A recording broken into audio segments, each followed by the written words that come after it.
I founded a company that was sort of kind of in a Vice article and a PBS documentary all in the same week. Really, is there more to want out of life? I'm Spike. I'm Kel. Amanda, please stop. I'm What just what what are you quoting? You're usually quoting stuff. What were you quoting this time? Oh, I wasn't those are real things that have Oh, happened. oh. Yeah, that's some shit that's just really actually happening to me in this moment. Or rather happening to Iron Circus in this moment. There was a Well, I hmm? I'm I'm just so used to you quoting bullshit that No, this isn't bullshit. This is weirdly real. Yeah, sometimes I script bullshit. But yeah, there's a documentary up right this goddamn second on pbs.org. You'll see it because Alison Bechtel is the cover model for it. It's talking about queer comics.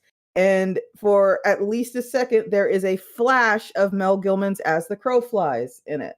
So there's okay, that. cool.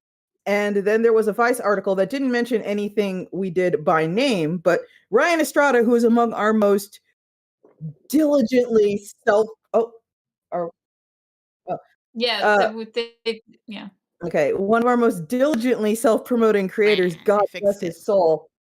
He noticed a Vice article about the new wave of library censorship and confirmed at least one Iron Circus book was caught up in a moment of library censorship. Which one? But was Which one? literally Banned Book Club, ironically. Oh, okay, never mind. No, No, I was asking because in our the Iron Circus book returns from the distributor, there's a lot of library copies, and I was like, they're mysteries to me. We saved them in a special pile, but like, yes, they're a mystery to me.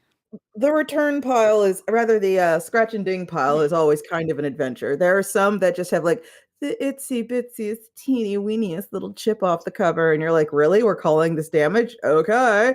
And then there's some that are just fucking shredded. The library copies are really interesting. I think I've mentioned this on a previous episode. But the library copies are particularly interesting because almost all of them have been trimmed. Yeah, to fit on the shelves. It's so interesting. It's like in the penultimate quest, apparently those all get trimmed by libraries, and the page numbers get cut in half. Oh yeah, it's interesting. Sorry about that, Lars. If you're out there, if you ever hear this, I mean, it means they're in libraries and and they want them, and they're willing to put them all through their fancy industrial guillotines. Yeah, for what it's worth, there are all kinds of procedures that we could go through in the future, folks, to make sure libraries get like lovely, pristine copies. There are specifically people they're who getting lovely, pristine copies. They just mutilate them. No, they don't just mutilate them. They also laminate a lot of them. Yeah. But if we were like Simon and Schuster or Penguin Random House, what we could do is there are printers who just do library books, and they do things like, board binding and make sure everything is extra tough and extra durable. But we don't do that, so our books get laminated. Are you trying to lose those librarians their jobs? I don't think any librarian walks into work going, God, I cannot wait to do a bunch of busy work on the paper cutter. Spike, that's me. You just described me. If I was a librarian and all the books started being formatted ahead of time, I would be so sad. You mean I would have a job where it's my job to laminate things and use a big ass guillotine on the books? But you take that from me? I'm just that awful. Spike is a monster. I'm a We've monster. established this. As we all know. Paul G says Ryan Estrada is cool. Paul G, that ain't the half of it. Ryan is a dream to work with. I am so honored and privileged to be publishing his work. I'm incredibly happy every time he comes to me with like a thing he wants to do, because Ryan is a one-man press guy, and it's just like, it is my job as the publisher to be like, okay, what sort of press opportunities can I dig up for my creators? And Ryan is out there digging up his own. There's a thing he does where he Googles his book, finds out if it's in any book clubs, and then shows up for like the Zoom book club for his own book. And people are like, hi, you're a new face. What's up? And he's like, oh, I wrote it. And apparently that goes over really well. So it's really valuable having Ryan out there beating his own drum and tooting his own horn like he does. And that's the thing that matters when you're a publisher. And I've said it before, I'll say it again. It kind of sucks that this is the state of affairs, that this is the way the world works, but I have creators who are incredibly quiet about their books, and I have creators who are incredibly loud about their books. And at the end of the day, the bottom line reflects that. I bought a snack that's hurt. What's the Eat it snack? anyway. Oh no. What's the snack? That Gardetto's snack mix thingy. Oh, I love that shit. The hard bread is not good on my broken teeth. Your broken teeth? My very broken teeth. How broken are your teeth? Pretty broken. Oh, I'm sorry to hear that. I was playing D&D about a month ago, and a piece of my tooth fell out, and I was like, huh. Oh. I just got fucked up teeth. That's all. I'm sorry to hear that. Hey, if you have depression, try to go out of your way to brush your teeth, y'all. I had a really bad period a few years ago. I bounced back, but I'm suffering for it. Oh. I'm sure there are places around here that could help out. Yeah, I'm waiting to get on Medicaid. I just got a letter I gotta sign and send back in. Okay, great. Then you'll get taken care of. Yeah. Good. I'm glad to hear that. I'm just in that transition period between, like, I had my Texas healthcare, and then I came here, and they're like, no, you probably qualify for Medicaid. You don't get that anymore. And I'm like, oh, wait, what do I do in the meantime? Here's a little, like, temporary form that you can show people. I'm like, oh, yeah. I should wait till I know I have it. Did I tell you I think of you every time I hear some fucked up Texas news? I mean, that's fair. Yeah, there was one recently that, you know, that Onion article they rerun every time there's a mass shooting, which is, if only there were some way to prevent this, says only nation where this happens. Yeah. And they use that headline where, if only there was some way to prevent this, says only state where this regularly happens. And it showed a map that said current electrical power service to United States. And it just showed, you know, the rest of the country was blue, which meant 100% of customers currently have power. And then Texas was the only red one, which meant over 100,000 customers currently do not have power. Texas's whole energy grid is bonkers and stupid. Like, it's all it's gambling. Like, it's gambling. I don't know how else to describe how the funding for the whole system works. Like, it's gambling. It's deeply terrible. Hi, Ryan. I was just praising you to the heavens because you were so wonderful to work with. Yeah, the Texas power grid's a fucking nightmare and terrible in every way.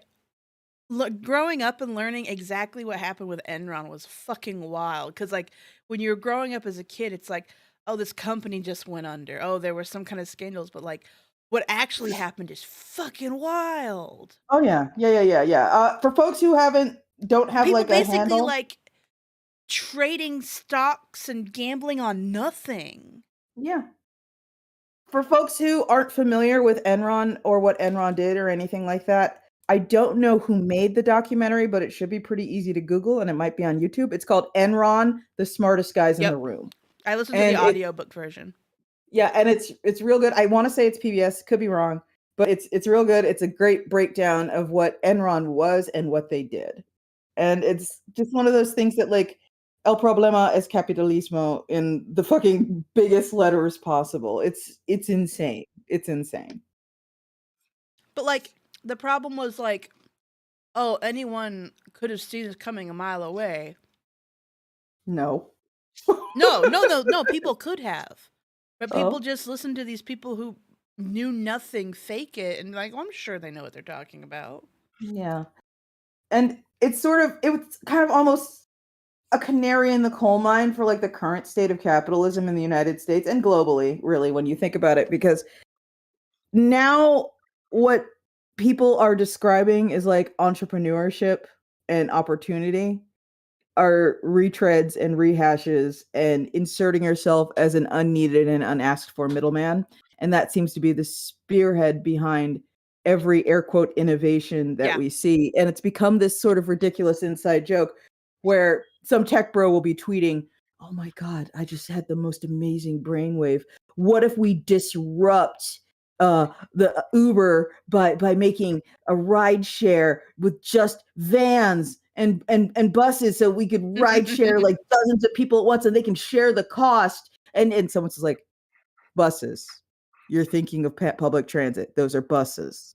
And it's almost like, every time, even like the little things like make me go like, oh, it's I just that's the thing I do is I point in things and I go Enron. I just like when people were talking about NFTs and I pointed and it went Enron. Yeah. I'm still to this fucking day like, how can you not see how hollow and bullshit NFTs were? How can you not, like, are you choosing not to see it because you want to believe this will make you rich, or are you genuinely stupid? Because those are the two options. You're either a horrible person or you're an idiot. Those are the two options. Yeah, I mean at this point, yes. Yeah, I still have like the emails. All right. Obviously, I won't shut up about this so everyone knows, but Iron Circus has recently branched into animation, and we're working with Tracy Butler. The Lackadaisy animated short, which is a full-ass 27-minute short, drops in March, everyone. Mark it on your calendar. No. But Tracy, in case you're not aware, if you Google Tracy Butler Lackadaisy, you will see how she draws. She is a very accomplished draftsperson, very accomplished. And every once in a while, an idiot would show up in my inbox, or in somehow they found out like the Lackadaisy animation work Discord. Don't fucking ask me how. And they would show up in there and be like, I am here to offer you an opportunity. Oh, the Discord thing is just that's just a random punching in of numbers kind of thing. Okay. They will just any Discord they can find that's active. It does not matter. Yeah, but these are people like, I am here to offer you an opportunity to make NFTs. They are the future of art. And Tracy's not a fucking moron. Fable, who is the producer of the Lackadaisy short, is not a fucking moron, and I'm not a fucking moron. And we're like, get out. And I to this day remember this one dude who super didn't take it well, and literally tried to tattle on Tracy to me. Like, excuse me, I don't know. You are working with this person, and I don't know if you know what they're really like, but I innocently offered a genuine business opportunity. And they just like were going on and on in this way where it was clear they were having like a fucking Karen moment. That's genuinely the only way to describe it. They wanted to speak to the manager, and they were under the impression the manager was going to do something about it. And literally all I did was take that email, show Tracy and Fable, be like, look at this shit, isn't this funny? And then tweet, by the way, I am not like the fucking house mother. You don't fucking tattle to me because someone you want to work with on NFTs at Iron Circus refuses to work with you because NFTs are fucking garbage. I happen to also believe NFTs are fucking garbage. All we're doing is laughing at you. It was great. It was just so stupid, but it was great. And I'm so glad that wave has finally broken and rolled back. I'm glad that I no longer have to sit there and be all like, this is a scam, right? You understand this is a scam, right? Like I'm trying to tell you this is a scam. You get it's a scam. And now, everyone's busy pretending they always knew. Well, everyone's like kind of moved on to the next thing. Like people are now trying to like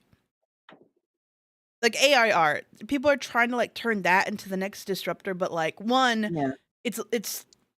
I know we all want to keep talking. It's a very important conversation that the threat it is to jobs and stuff. But at the same time, like it's not there yet. Yeah. And so to try to jump the gun and turn it into some kind of business, it's like, y'all, it is like even if it wasn't like a threat to jobs, it's still way too soon. Even if all the artists in the world were cool with it, it's too soon for y'all to be like, hey, invest in this. Like it's basically like, oh, look what this thing could potentially do. It's not there yet. Yeah. Now I get like getting like research funds and stuff, but like some people are genuinely trying to like, all right, let's start a business. It's like, no, it's too soon, you dipshit.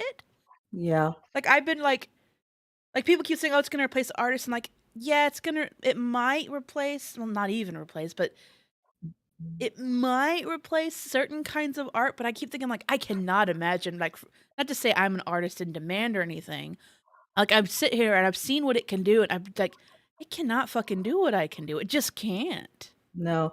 And the thing is, I think it's important that folks kind of like the most absurd thing I saw on Twitter a while ago was somebody functionally saying, and by the way, this is a person who is literally employed by like one of these accelerators who exists to sell tech. So that explains the angle they were working. They were basically saying, it took Rockstar thousands of people in 5 years to make Red Dead Redemption 2. Now, with the help of AI, it will take a handful of people a moment. And I just had to like fucking quote that. No, with AI, it'll take 3 years, not instead of 4. And I was sitting there like, all right, I have to quote you with this. We all know this is fucking horseshit, right? Yeah. Like AI cannot do this. This is salesmanship right here. They're trying to get you on board.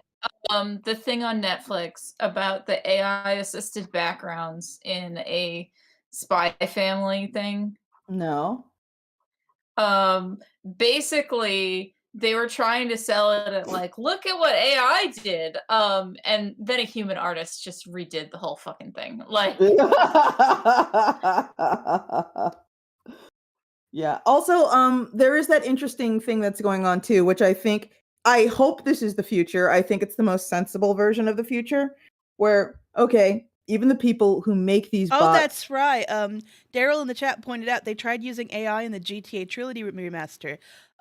Yeah, they did that to try to like, because they had to upscale all the graphics, so they used like AI to like fill in for where like images were too degraded or weren't high enough resolution, and it made nonsense words. And it just looked bad, yeah.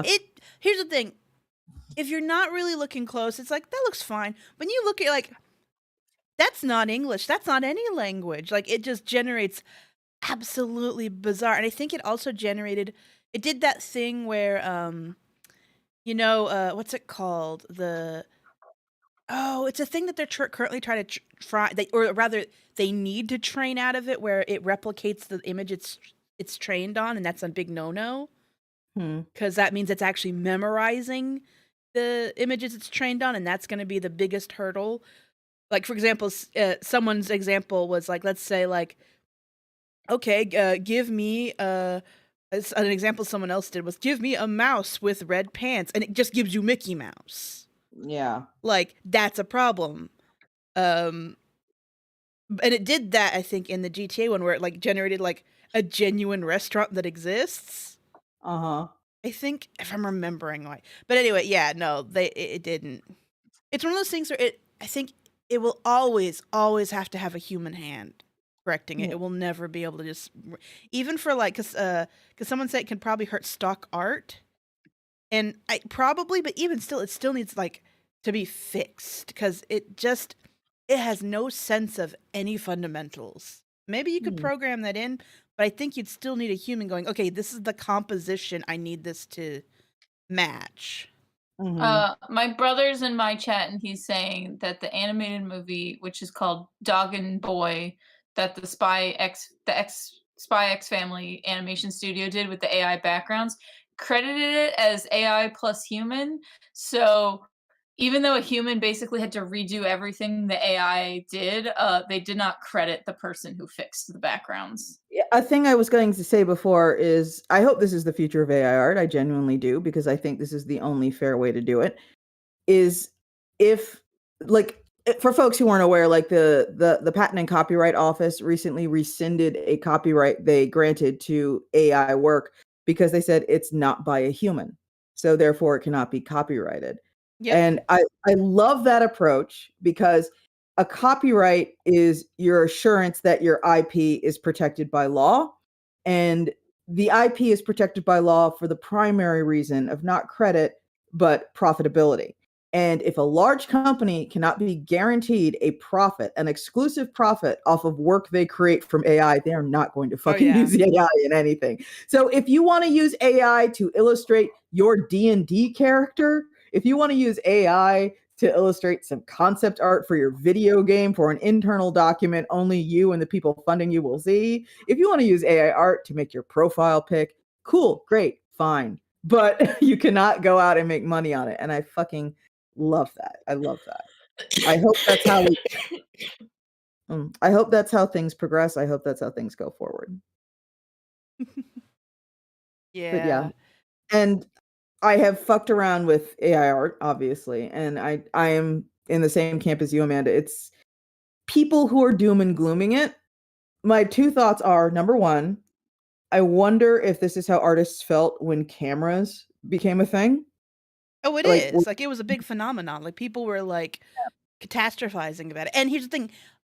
Photography did put some artists out of work. Oh, for sure. For Like, sure. it straight up did. Like, I mean, art, obviously, art continues and thrived since then. It was not the end of art like people were talking about it at the time. But it did lose people jobs because, like, why would we hire? Because there were certain things where basically people were hired to make what art that we would use for photos now, like for newspapers like and catalog stuff. art. Yeah. Like if newspapers were announcing like some kind of event or like a presidency or a marriage, they would like have people draw mundane images just to go with it. Yeah. Yeah. And I think that, art will survive. Like you said, art will evolve. Art will become a new thing. And just like sort of portraiture is not really as big a thing as it once was. You don't find a ton of, photorealistic portraitists as you did in, say, the middle Victorian. That's not nearly as much of a thing. It's still out there, but it's not nearly as much of a thing. There are going to be people who, are going to illustrate their blog posts and make their D&D character and make their profile pictures in AI instead of commissioning an artist or frankly stealing some art and just using that. And that'll happen. And some people will lose work. It's not the death of art. And I find it particularly weird and odious when I see people gloating and cheering, this'll teach those artists. But those people are just as clueless as the people going, this is it, this is over, artists are obsolete, with despair. Yeah. I think, again, I mentioned this before, but I think there will be a brief period where AI is going to become used by a lot of people, and then they're going to realize, oh, wait, never mind, and drop it. And there will be a brief period where, like, there's a lot of samey looking stuff because, again, most of them are trained on the same shit. And if you type in, for example, design me a sexy orc, they're all going to spit out basically the same shit because, like, nobody's training it on anything counterculture for the most part. Like, there's a few artists that are indie that are getting, but it's basically getting trained on the same stuff. And people want, and two, I also think it's fast, but it's not very efficient. It is nowhere near as efficient, even for concept art, as going up to an artist bank. I want this specific thing. And the artist then goes and does that thing and brings it back to you. Okay, can you change this? Then they go and fix it. It is way faster to do that than to try to get the AI to spit out what you want. Yeah. And again, this is all based on like where AI art is at this moment right now. So, who knows, in 10 years, maybe all this will be resolved. But I'm also pretty excited about this class action lawsuit being put together by a bunch of artists who are being scraped to teach these algorithms, because it's one of those things that definitely needs to happen. It definitely needs to happen. You don't get to use like fucking lowish as a keyword to make art for your fucking, I don't even know, virtual novel game, and then just like not credit her and not give her any fucking money. Yep. You don't get to do that. Ryan Estrada said he's caught up on the episode, and it was As the Crow Flies. That was one of the books removed and then returned to the Owasso schools and Meal. Yeah. I remember I used to sit there and be all like, it's my dream to get a book banned. And then this year it's like 5 instances of books being banned. I would be so sad if anything I made got banned. Oh God, it's so fucking useless. Half the time it's banned, it's back on the shelves in 5 seconds. That's the part that's not really being reported on. This shit doesn't actually last because librarians, by and large, aren't assholes. It's the it does last in a few places, yeah. It's. And I grew up in one of the places where it would probably last. You're talking in your blue state big city privilege. I'm not talking about blue state big city privilege. I'm talking about Owasso County schools like Ryan Estrada is. It's the thing that's happening, but it's like Some of those bans do stick though. Some do, a lot don't. Because again, these are being brought by parents, and a parent just can't march up to the librarian, put a book down, and go, take this out right now. And the librarian goes, yes, sir. I mean, an entire library system got defunded in one city. I'm sure that happens in one city. I'm sure you can find examples of extreme shit going on somewhere, anywhere. But the thing is, what I'm saying is a thing that is happening in general. A parent challenges a book, they go before a bunch of librarians, and the librarians, more often than not, go, okay. And then 6 months later, the book is back. I'm still saying I would be sad if my book were banned. That'd be awesome, though. No, because, like, libraries was the only way I got stuff. And it's sad, the idea that, like, I don't know. I like to think the stuff I want to make would be, like, some kids would be, I don't know, mean something to somebody. Oh, you know what I mean? I'm sure anything you make would mean something to somebody. But that's what I'm saying. Like, there was stuff that was really important to me that I only got access to in a library. And the idea of, like, that formative experience not happening because that book got banned, it makes me kind of sad. I mean, I'm sure there are windows being missed by books being removed for 3 to 6 months. I'm sure you're right about that. But at the same time, it's like I really have to sort of, I think hysteria sells online. And I think that's what a lot of news outlets push, because everything has a profit motive and they want you to click. The thing though, Spike, is not every banned book list or defunding gets like a public statement that can be used to market to make up sales. I'm not saying that is.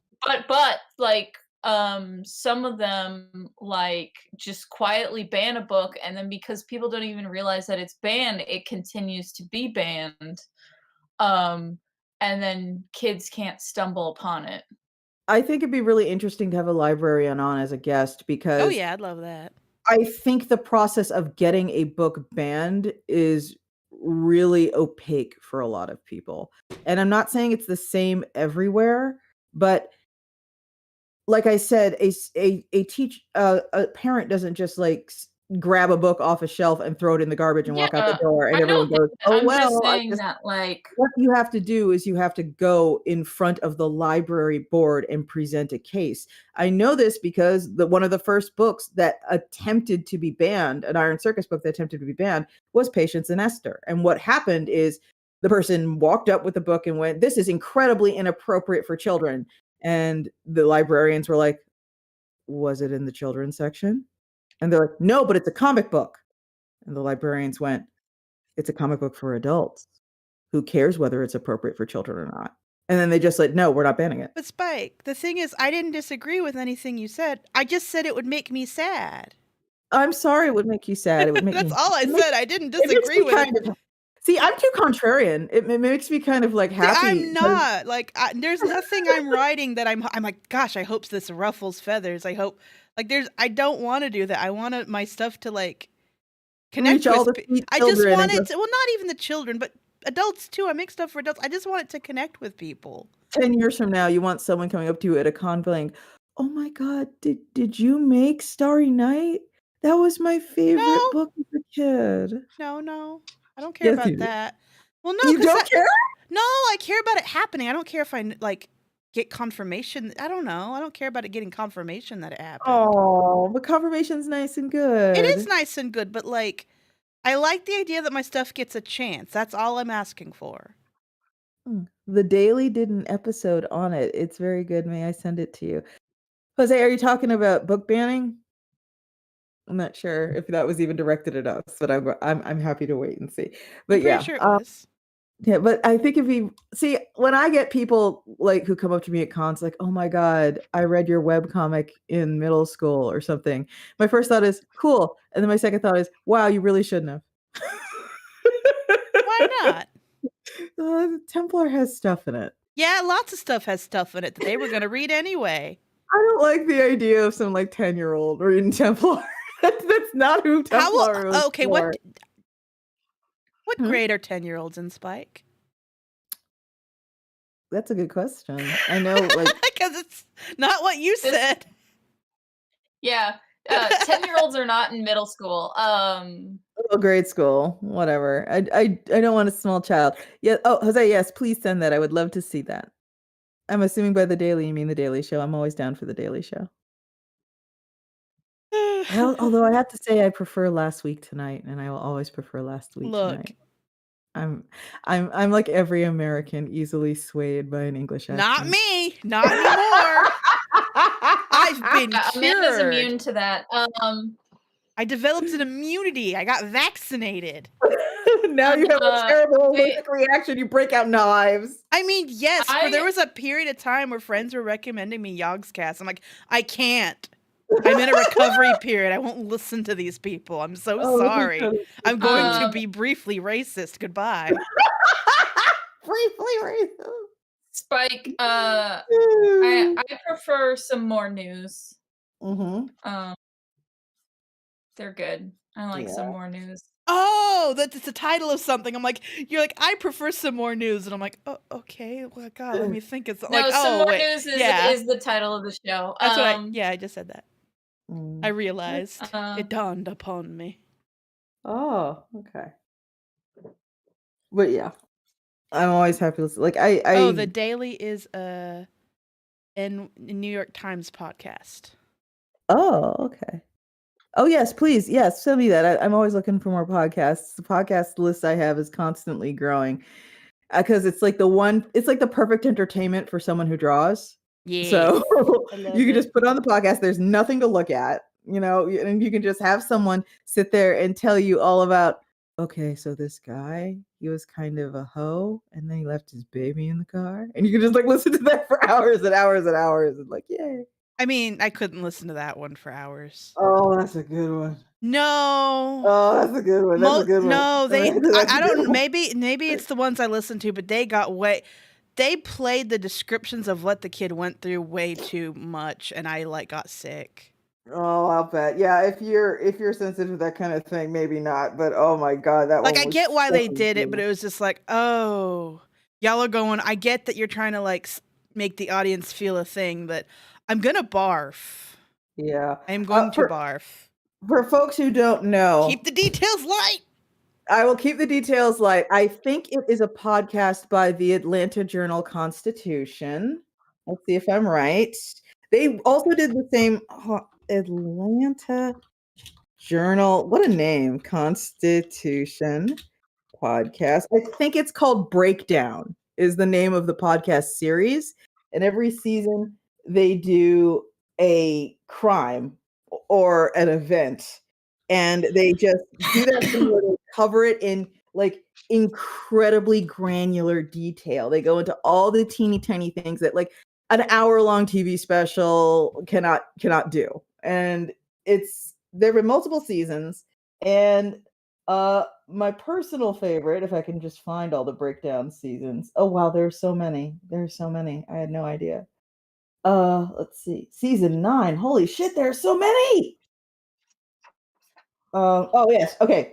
Season 2, which I will keep vague for the sake of Amanda, is and called, other people who might be listening. And I'm other not people the who only weenie.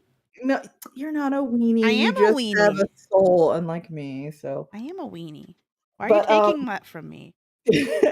Season 2 is my favorite because I'm a terrible human being. It's called Death in a Hot Car, and it's all about a guy who is a kind of a terrible dude on every level, every single level, and he. On some levels. He forgot, or air quotes, forgot his infant son in a car. And it was Atlanta. And if you know anything about Atlanta, you know how hot Atlanta can get in the summer. And the whole season is about, did he forget or did he, air quotes, forget? And there is a theory advanced that's entirely plausible that he was convicted at the end of the day not because anyone was genuinely convinced he really, really actually forgot, but he was just like a shitty dude. And by shitty dude, I mean he was just almost compulsively Tasmanian devil out of control style cheating on his wife every 5 seconds. And that, and there was a whole lot placed on the fact that while his son was dying in his hot car, he was sexting like this random woman. And so people are theorizing that's why he got convicted, not because the jury was absolutely convinced without a shadow of a doubt that he acted with. That's another reason that episode made me sick, because it was just like, it was hard to listen to, because it was just like, Jesus fucking Christ. Yeah, it's a rough one, but I kind of like it because it's so fucked up and nuanced. It feels like in like a year it's going to be a Law and Order episode, because they love that rip. It's the kind of thing that makes me go, cool, I could make a mistake and go to jail for life just because I'm not likable. Amanda. I mean, not like exactly that. You know what I mean? You don't ever have those like I could fuck up and like just be put away. You never have like thoughts like that. Oh yeah. I have that. I mean, I'm a Black woman at the end of the day. I think about that sometimes. I'm like, I could fuck up and just be gone. Yeah, I mean, every time something happens in the news, what I think about is like, oh wow, if I were just like driving down the hallway, a cop could pull me over and rape me and nobody would do anything. Oh wow, I could be asleep on my couch and cops could kick my door in and literally shoot me while I'm sleeping on my couch and nobody would do anything. Yeah. It's like those are thoughts I have because Black women in America, these things could happen, and they would spend all their time combing through my history, hoping I'd been arrested with like a fucking 1/3 of a gram of like ditchweed on me, so they could be like, "Well, she was no angel when you think about it." So it's like, I mean, they'll just say she published pornography. So yeah, so she was no angel when you think about it. She was no angel when you think about it. Yeah, the pornography is definitely one where I'm like, I hope I never fucking get in trouble. Accident or otherwise. Like, God, I hope I never fucking get in trouble. Yeah. I mean, I get where that's coming from, and I get that when a person decides to do like saucy work as part of their professional portfolio and they attach their, birth certificate name to it, there are certain things. There are certain issues that can arise. It feels like a real Fox News thing to be all like, she drew dirty pictures on the internet, so of course she was murdered. But I mean, unfortunately, not even a Fox News. Yeah, it's just like most news. Yeah. Honestly, the whole using my real name is a huge regret, but that was a decision I made as a baby when I was like, I will never care about this. I had my first sort of inkling of, well, fuck, I probably should have used a pseudonym. Even the thinnest, gauziest veil should have worked, because there is a cartoonist who, they were super popular a few years ago. I don't know, they might still be, who went by Hamlet Machine. And Hamlet Machine draws yaoi, and it's really lovely. It's very nice to look at. And I remember thinking to myself, oh, wow, I've known about Hamlet Machine for years, and I don't know what their mama named him. I have no idea what Hamlet Machine's name is. They go to cons, and they are Hamlet Machine. And wow, I probably should have done that. And Ryan Estrada says, is that the guy who clicked a link to a post on the child-free Reddit one time, and they used that as evidence? What he's talking about, the death in a hot car. Thing. Yeah. That is him. That is the guy. And they use that as garbage. Like, I know, right? Like, that doesn't mean anything. I click a lot of subreddits. Like, again, not to go into things, like, I hate this case, but like, not to talk about it a lot, but like, I totally believe you can have kids, love your kids, and still read the child free. Like, you can still imagine a life where you don't have a kid and you're like, oh, wouldn't that be nice? I still love my kid and I still don't want to do anything bad. You know what I memean? Like, you can have both opinions of like, gosh, I miss being single and not having kids. But at the same time, boy, I sure love my, you know what I mean? This kind of feeds into a thing Matt and I discuss sometime, where we watch a lot of BBC stuff and we watch a lot of American produced documentary stuff.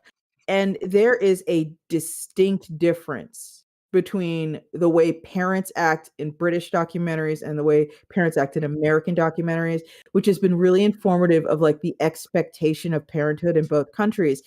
I'll never forget, there's this one I was watching. Y'all can look it up. I'm sure it's easy to find. It's called The Boy Whose Skin Fell Off. And it's about a guy who has a terrible disease, genetic disease. Nobody can do anything about it. and it does what it says on the tin. His skin is it like tears like tissue paper. He lives most of his life in terrible agony and covered in bandages. And there is a scene where his mother is carefully tending to his bandages. And keep in mind, this is like a grown-ass adult man. So he is perfectly comprehending everything his mother is saying to the documentarian. And she's sitting there very carefully tending his bandages. And she says really casually, if I'd known, I don't think I would have completed the pregnancy. I would have aborted him because this is no kind of life. And like, if you're an American and you're used to like Americans in documentaries, like standing over the beds of their vegetative children, you know, who aren't even aware of their surroundings, you know, on ventilators and all kinds of like life supporting machinery going, she's happy. We're happy. Everything's perfect. It's quite the fucking, you know, whiplash to see someone being that fucking real. And it like makes me think about how in the US you're kind of not allowed to show any kind of resentment when it comes to making and raising kids. When I feel, and I've been told by parents, resentment is a really natural feeling, even if you are completely happy with the fact that you decided to become a parent. I mean, there are days where people who have dogs resent their dogs. Oh, yeah. And everybody fucking loves their stupid dogs. Yeah, I love Lucy, but Lucy is kind of in the twilight of her life right now. And part of the reason she takes up so much of my time these days is she has completely lost control of her bladder. Completely. And as a result, my Iron Circus Lucy bladder update. Yeah, and we now live in a house that is literally covered in puppy pee pads, like washable puppy pee pads, because she will just go wherever she is, and there's kind of nothing anybody can do about it. And she has diapers, but her arthritis is so bad that if we put the diapers on her in a way they will stay on for more than 5 minutes, we think it's probably pinching a nerve or something. Whatever it's doing, it's making it so that she just can't walk. Like her back legs don't function when she's wearing a diaper. She could just be doing the cat thing. The thing is, though, she used to be able to. She used to have no issue with it. But isn't she also getting extra, like, more spoiled in general? Not really more spoiled. I mean, last time you described her as developing new ways to manipulate. She is definitely doing that, but that's around food more than anything else. Okay. She went through a bout of months of illness and she got really, really, really skinny, extremely skinny. And she was a 50-pound dog when she started, and then she was in the mid-30s by the time everything was said and done. And that's a lot when you weigh 50 pounds and then you're in like 36, 37 territory. That's a lot of weight to lose. And so we were just pretty much giving her whatever she wanted, because the vet said, when we asked the vet, like, what do we feed her? And the vet says, whatever she'll take, just get some weight on her. So we were very non-discriminatory about what we were feeding her. She was getting fed off the table a lot. I was literally cooking for this dog. I was going and deboning and frying chicken thighs for Lucy because we knew she would eat an entire chicken thigh. And it was more important that she ate than that we got her back on kibble. And to this day, she still eats a lot of Vienna sausages and a lot of dog treats because she's still very picky about her kibble, because it's like, whatever, just put on 10 pounds. Like, that's our approach.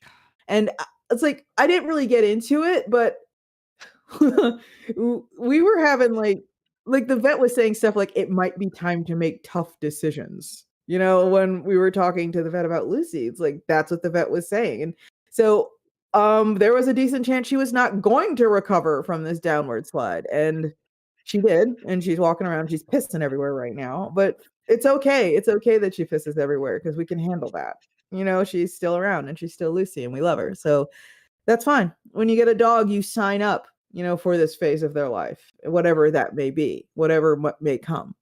So she is just sort of sleeping most of the day away, and then getting up and peeing 3 times in the bedroom and peeing twice in the living room.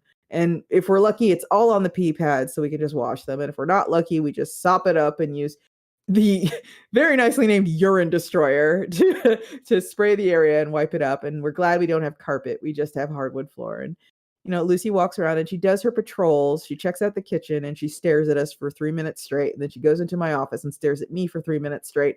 And then she goes into the bedroom and stares at my husband. When's the last time y'all waxed your floors? Oh, I don't even know if our floors need waxing. I would recommend it because it's going to help them hold up against any more water. Just as like a recommendation. Okay, well, it's worth thinking about. I straight up don't know if they're the kind of floors that need to be waxed. They're like bamboo wood floors, so they're pretty slick as it is. But yeah, that's just kind of like Lucy's life. She is in her dotage. She's a dowager. She is just she does her patrols. She walks into the bathroom and stares at you while you're on the toilet, which is like the most Lucy thing ever. And she has to figure out what you're doing. And then she goes back to bed and she sleeps like 14 hours a day. I have an old dog. She's like 13. Yeah. Yeah, and that's Lucy. Anyway, enough about my dog. What comics is everybody reading? What animes are people watching? I just got the latest issue of Almost Real from Fortuna Media. For folks who don't know, Almost Real is like Zoo Books, but for made up and fantastical stuff. It's published by Fortuna Media, and it's that good shit. It's that good shit. And the latest issue, I almost said episode, the latest issue of Almost Real is about mythical creatures. So it's got like takes on phoenixes and unicorns that are really original and interesting. Wasn't like and speculative biology or whatever? Yes, exactly. And they call it a zine, but it's actually got really high production values. So not that I know where like the line is drawn between book and zine, but it's great. I think you should all go out and get Almost Real. Just get the whole series. Like, I don't have that kind of money. Are you going to buy it for me? Never. I'll never buy you anything. Also, that reminds me, shit. Hey everyone, we're going to be doing ECCC, so go to ECCC and buy Iron Circus books at ECCC. And also come to my table at ECCC. Yes. I won't have a table. I'm just going to be the Iron Circus rep again, and maybe I'll have minis on the side. Yeah. At ECCC every year, I have a big booth that is for people that were in cautionary fables and fairy tales. So this year it's me, Blue Delaquanti, Corey Bing, Meredith McLaren, and Evan Dom. Yeah, it feels weird to be easing back into cons. It's like I'm so excited. I'm so glad that you're excited because Amanda, by the way, folks, will be at our ECCC booth. Make sure that you get folks. I asked what comics is everyone reading. You answered and then didn't let anyone else answer. I'm sorry, you can answer. Here's the thing. I didn't jump in because I kind of fell off. That's okay. What about you, Kel? Where are you reading? Amanda, you read the newest Chainsaw Man, yes? Yeah. I got all the dogs. It's not a significant update worth talking about. I read it. Anyway, I have been getting the Full Metal Alchemist nice fancy hardcovers like one by one. And I just completed it. So now I have a nice fancy whole set of Full Metal Alchemist. Good shit. Still holds up. Good shit. And I finished the 3rd season of Mob Psycho 100. Also good shit. Good to know. I love Reagan. He's horrible. I love him. That's good. Now I'm just in one of my phases where I'm like just watching, because I've been working and busy. I kind of just been focusing on a singular YouTuber, which tends to happen when I just work for a long time. And lately it's been the YouTube man who plays simulator and colony building games and sounds like Kermit the Frog. Quill 18? No. Oh. There's more than one, and now I know that. I've been listening to an audiobook the past couple of days for a urban fantasy series that I really like called The Utterly Uninteresting Adventures of Fred the Vampire Accountant. And it's really fun because it's a bunch of short stories. So the problem with urban fantasy is half of them are about magic cops, and I don't want to read about fucking cops. Me neither.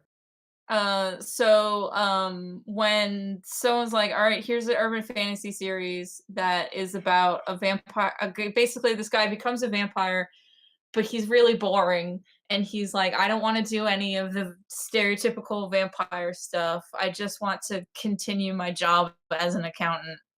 And then it turns out that the government knows supernatural creatures are real, so there are all these special tax laws for supernatural creatures.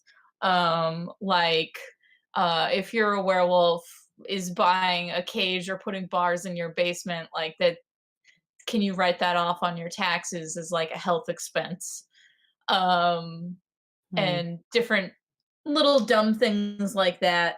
And so I appreciate that they're all like very small the small scale conflicts rather than like trying to save the world. It's just someone who's really trying to dig into like, well, how would this work if these things were real, like scientifically, Terry or not Pratchett type scientifically, stuff. but also like systematic, like laws and legal shit, like what would be going on. So Terry Pratchett type stuff. Yeah. Where he sat there and was all like, but how would a fire-breathing dragon work, though? And yes, Daryl, I was talking about Ambiguous Amphibian. Oh, Ambiguous Amphibian. I listened to him, too. Yeah, so he's like coming up with like what are special tax laws and whatnot for different supernatural creatures, and how would they hide in plain sight. So fun stuff like that. I've been watching a lot of YouTube stuff too, and for a while, for the past like week or so, I've been going through the backlog of there's a German woman named Naomi John, and I'm kind of convinced she might be patient zero for this new crop of women on YouTube who they're either like drama tubers or they're essay YouTubers, but their makeup is extremely outlandish. I think Naomi John might be the originator of that because she's been doing it for like 6 years and she's always looked that way. She's German and she is kind of the perfect case study for charisma will let you get away with fucking anything. And, I'd sit there and listen to her read the fucking phone book. Like, she's just that entertaining. And I was immediately drawn in by her opening, which is just a garbage can and her coughing slightly and then going, trash. Which is like all she does. She just goes, trash. And she does things like, I saw a TikTok trend about, blue Takis ramen noodles. Let's eat those. Or I found some ridiculous, ugly clothes that were being sold to me on Instagram. I bought them and here I am putting them on. And like, that's all her content is. But she's so fun. Oh, like Drew Gooden, if he like wore audacious makeup. Yeah. And so all she does is that kind of thing. And he should. It would be really fucking boring if someone who wasn't super charismatic did it, but she's super charismatic and she's super fun. So I'm happy to watch her, put on a really shitty, hideous plastic dress and then talk about how terrible it is. I wonder if she'd have better odds of getting into kids' bops. I really like when Drew Gooding is testing some dumb internet thing. I love his hatred for the moon pod. Yeah, I love his newest video where he's trying to become taller. All my homies hate moon pod. His new video where he is testing all the things to become taller is just very funny. But yeah, I listened to that. I also listened to he's not very long term, so I can't just like put him on and just work. But I also listened to Chubby Emu a lot. Oh yeah, I just started. Yeah, and if you're not aware, Chubby Emu is probably some kind of doctor, and he's so popular he gets lampooned by other channels, and he does medical sort of anomalies. And he starts off with like a 35-year-old male presenting to the emergency room unconscious. His videos sometimes make my head spin just because when he's telling a story, usually it's like, what do you call it? Like a case study that they teach you in for people who are actually in school learning medical Yeah. stuff. Yeah. But like they're based on real events, but they don't always follow how the real event went. Like if someone died in the real event, the medical case study will change it to them surviving because they will show you the process that it would take to save their life in their version of it. Yeah. Which really makes my head spin because he'll talk about cases I already know about, and he'll be like, and they made a full recovery and blah, blah, blah, blah, blah. And I'll be like, wait, what? No, they didn't. What are you talking about? And then at the end, he goes, this was based on the real story of, I'm like, oh, that's right. This is what you do. Okay. Yeah. So he'll like freak me out. I'm like, what do you mean they lived? I've been assuming that person died for like 10 years. Yeah. Like some of my favorites are actually like, there's a couple that are like about literally famous people, but he anonymizes it. But there is one where he did where a man drank 3 liters of rum every day since age 13. This is what happened to his liver. Like that is the entire title. And that is about a member in a rock band. I forget which rock band, but he drank 3 liters of rum every day since age 13. And I think most of us could probably guess what happened to his liver. Nothing good. They're always fun. It's okay. And then it's like my there's teeth are fine. Stop it. And there was another one that was actually kind of fascinating because it turned me on to something I didn't know existed. It's called, I'm looking at it right now, it's called A Starving Mom Suddenly Ate 40 Cookies. This is what happened to her heart. And what it's basically about is a homeless or sort of near homeless or functionally homeless woman who had a child. And she had so little money that kind of all the money she spent went on feeding and caring for her kid. And she would always put herself last. So she would lose a lot of weight and she got very, very thin, very thin. And then a bakery was basically saying, hey, look, these cookies are 1 day past their expiration date. They're still perfectly good, but we can't legally sell them. Would you like them? And they gave her a whole shitload of cookies. And, like the kid ate some and then was like, okay, cool, thanks. And finally there was like food for her. And again, this woman was basically incredibly underweight. And she just ate 40 cookies because it was the first time she could really eat in a while. And it fucked her up because she got a thing that is a real thing called refeeding syndrome. And it's basically if you're too skinny and you haven't eaten in too long, your electrolytes and fluids can get super fucked up if you eat a whole bunch at once. And I was like fascinated by I didn't know that was a fucking thing. Oh yeah. That's cool. Oh, Alan Lord says I'm into animation video essays, Kaiser Beans, Jordan Fringe, Beyond Ghibli. I love Mother's Basement because he talks about the new season. He's all like, this is worth watching. This is worth watching. If you like garbage, this is worth watching. I do like that new format of it's less here's the good stuff, here's the bad stuff. I like the trash fire stuff because this is bad, but I love it. I like that. I appreciate that kind of thing. No, this is a flaming turd, but it's a flaming turd we can all enjoy. And I like Hazel too. Hazel talks a lot. Hazel's one of those YouTubers who basically is just I make video essays about whatever the fuck I'm really interested in. And I'm like, yes, that's what I want. I don't want to be like I don't expect her to always talk about anime, and when she doesn't talk about anime, I'm still happy because it's yes, you clearly give a big shit about this. Yes, and I also really like We're in Hell. I think I've mentioned them before. I love We're in Hell. There's a whole lot of bread tubers and essay YouTubers I really enjoy, and it's always nice. If there's something that I've seen it, but I watched it 2 years ago, so whatever, let's watch it again. Oh no, there's a few YouTubers where it's I know their whole fucking video library, and yet it's I need to go to sleep. Yeah, and something else is really good that I like just putting on the background. There's a YouTuber who's they're very sedate. They're not really out there. They don't do a lot of fancy video effects or anything, but they're called Ancient Americas. And I really like them because they teach me a lot about shit I don't know anything about. And all it is a very sort of science-based history channel talking about the ancient cultures of pre-Columbian America.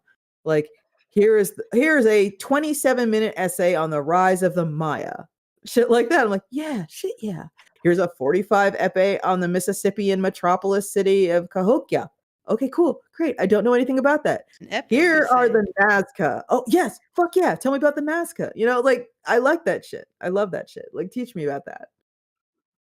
I go through periods where I just like I said earlier, like I will just fixate on one YouTuber for a little while because I think particularly when I'm working on stuff for a long stretch of time where it's like I need like what's it called? Like I don't there's a word for it. I'm like failing at the moment. Not structure. I just need things to not like drastically change and me have to adjust to something new. Because it keeps me on task. So I will just get fixated on one YouTuber or one podcast or one audiobook or something. I will just get fixated on one thing and only watch/listen to that for days because it helps me stay productive because I never have to switch gears and find something else. Yeah, but then I've binged all of it. And it's like, well, I've binged everything this person's ever made. So now what do I do? Time to move on to the next one. Do you listen to Atrocity Guide?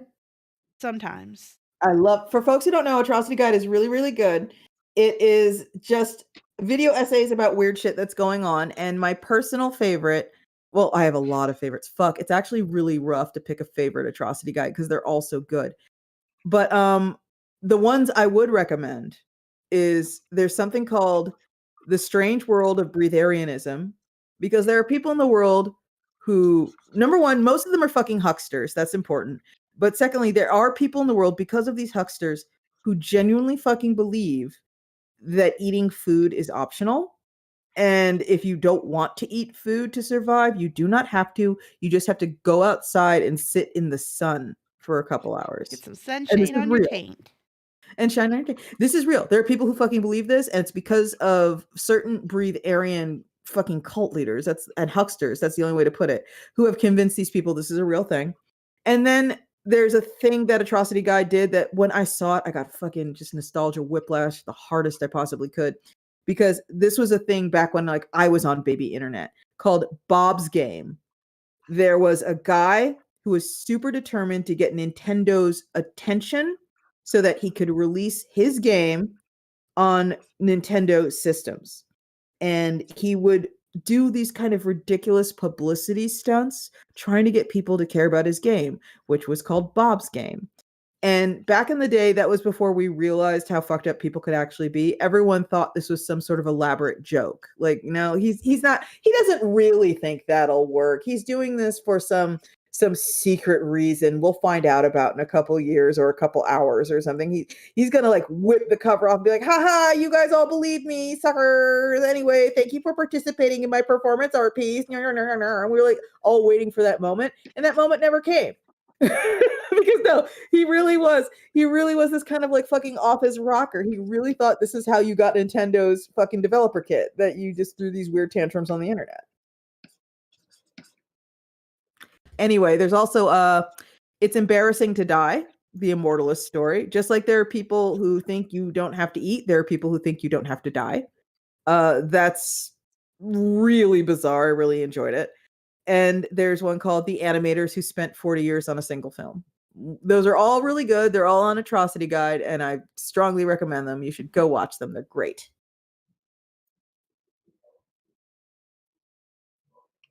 I just wanted on the record that I did try to get us to talk about comics on the Iron Circus Geek Show. Well, no, I just didn't have an answer for the specific question you asked. I've had a rough week, and I've been really busy.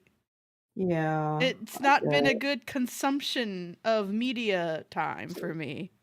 I get you. I didn't reject the conversation of comics.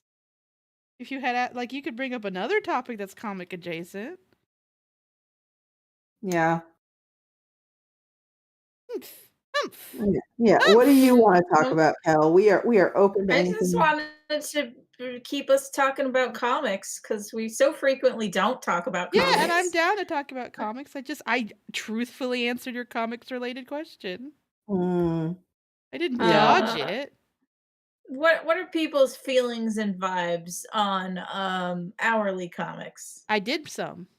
I think they're really, really, really cute, but they are not where I want to put my energy personally. I guessed it on Amanda's Hourly Comics because I was explaining a comic in Failure to Launch. I did see that, yeah. I did them this year because every year I kind of get like, oh, I wish I at least had the option to do them.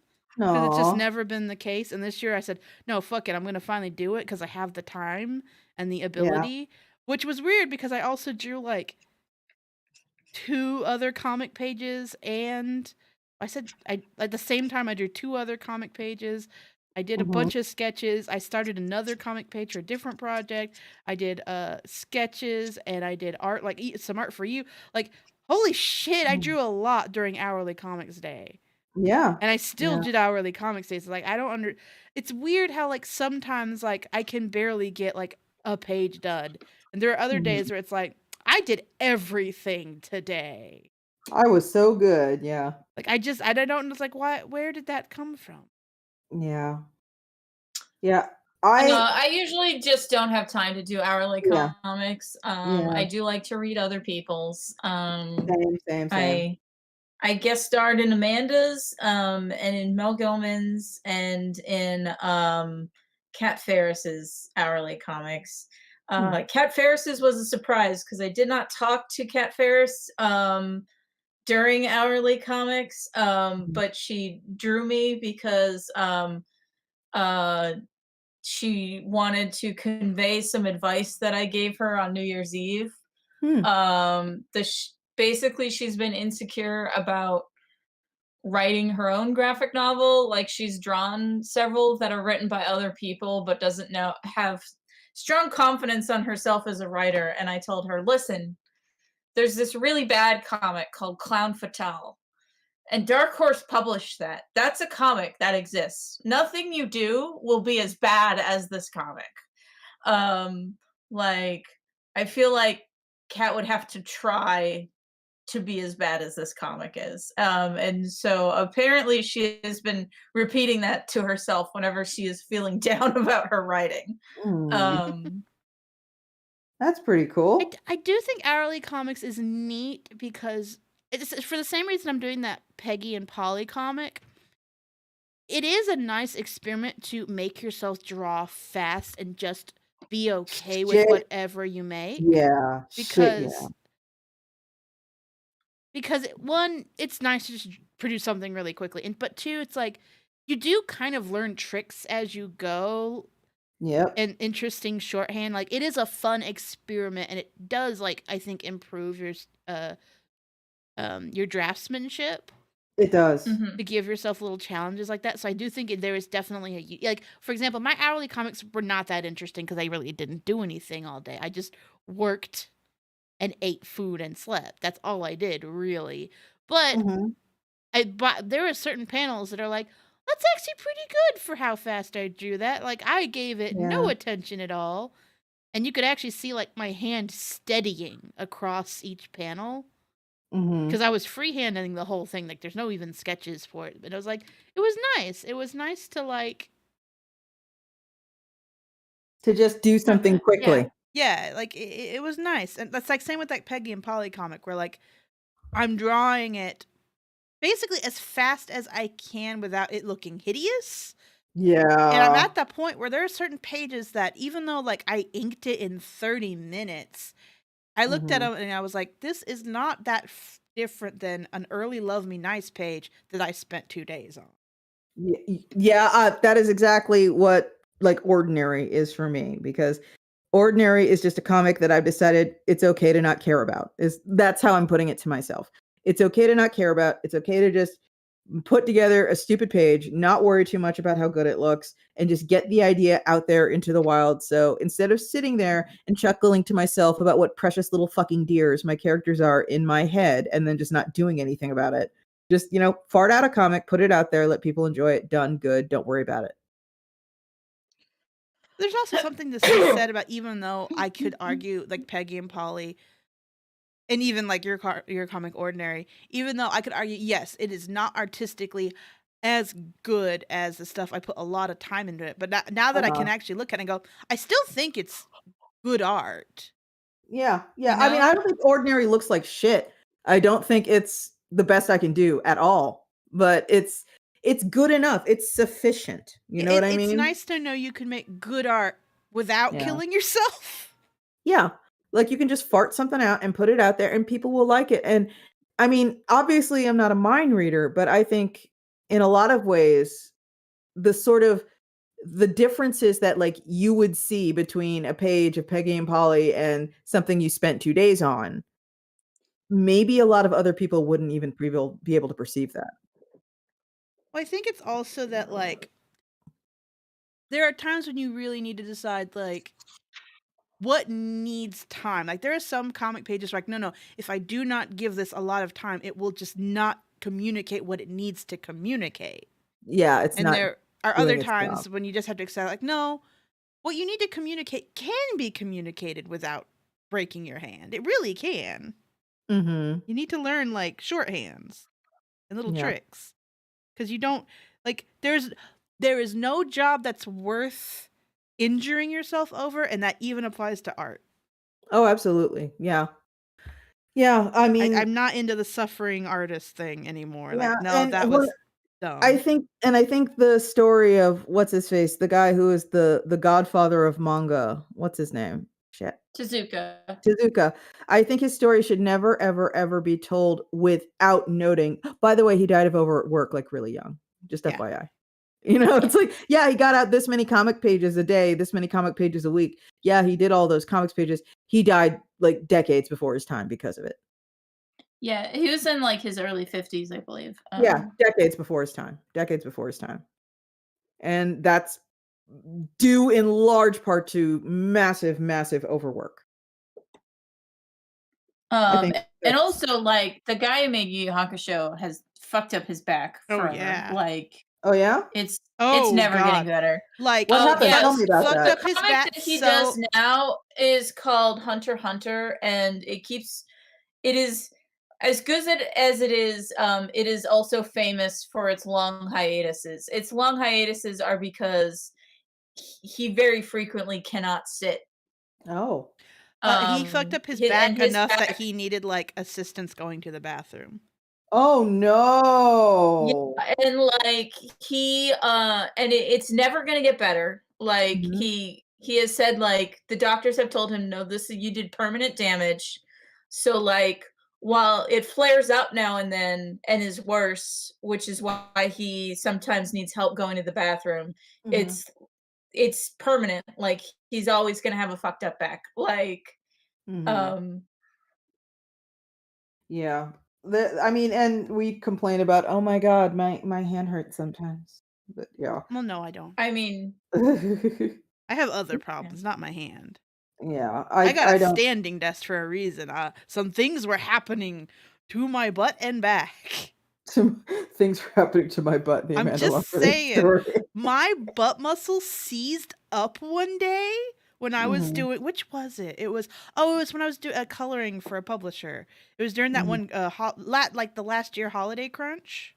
That was so rough, and I was sitting for so long. There was like a day where my butt muscles like cramped and would not uncramp.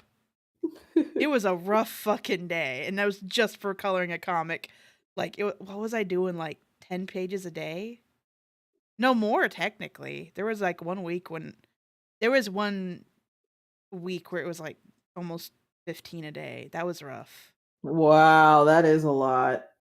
Yeah, it was that one deadline. I'm not naming names, but it was a really awful. It wasn't us. Deadline. It was no, not. It was not you.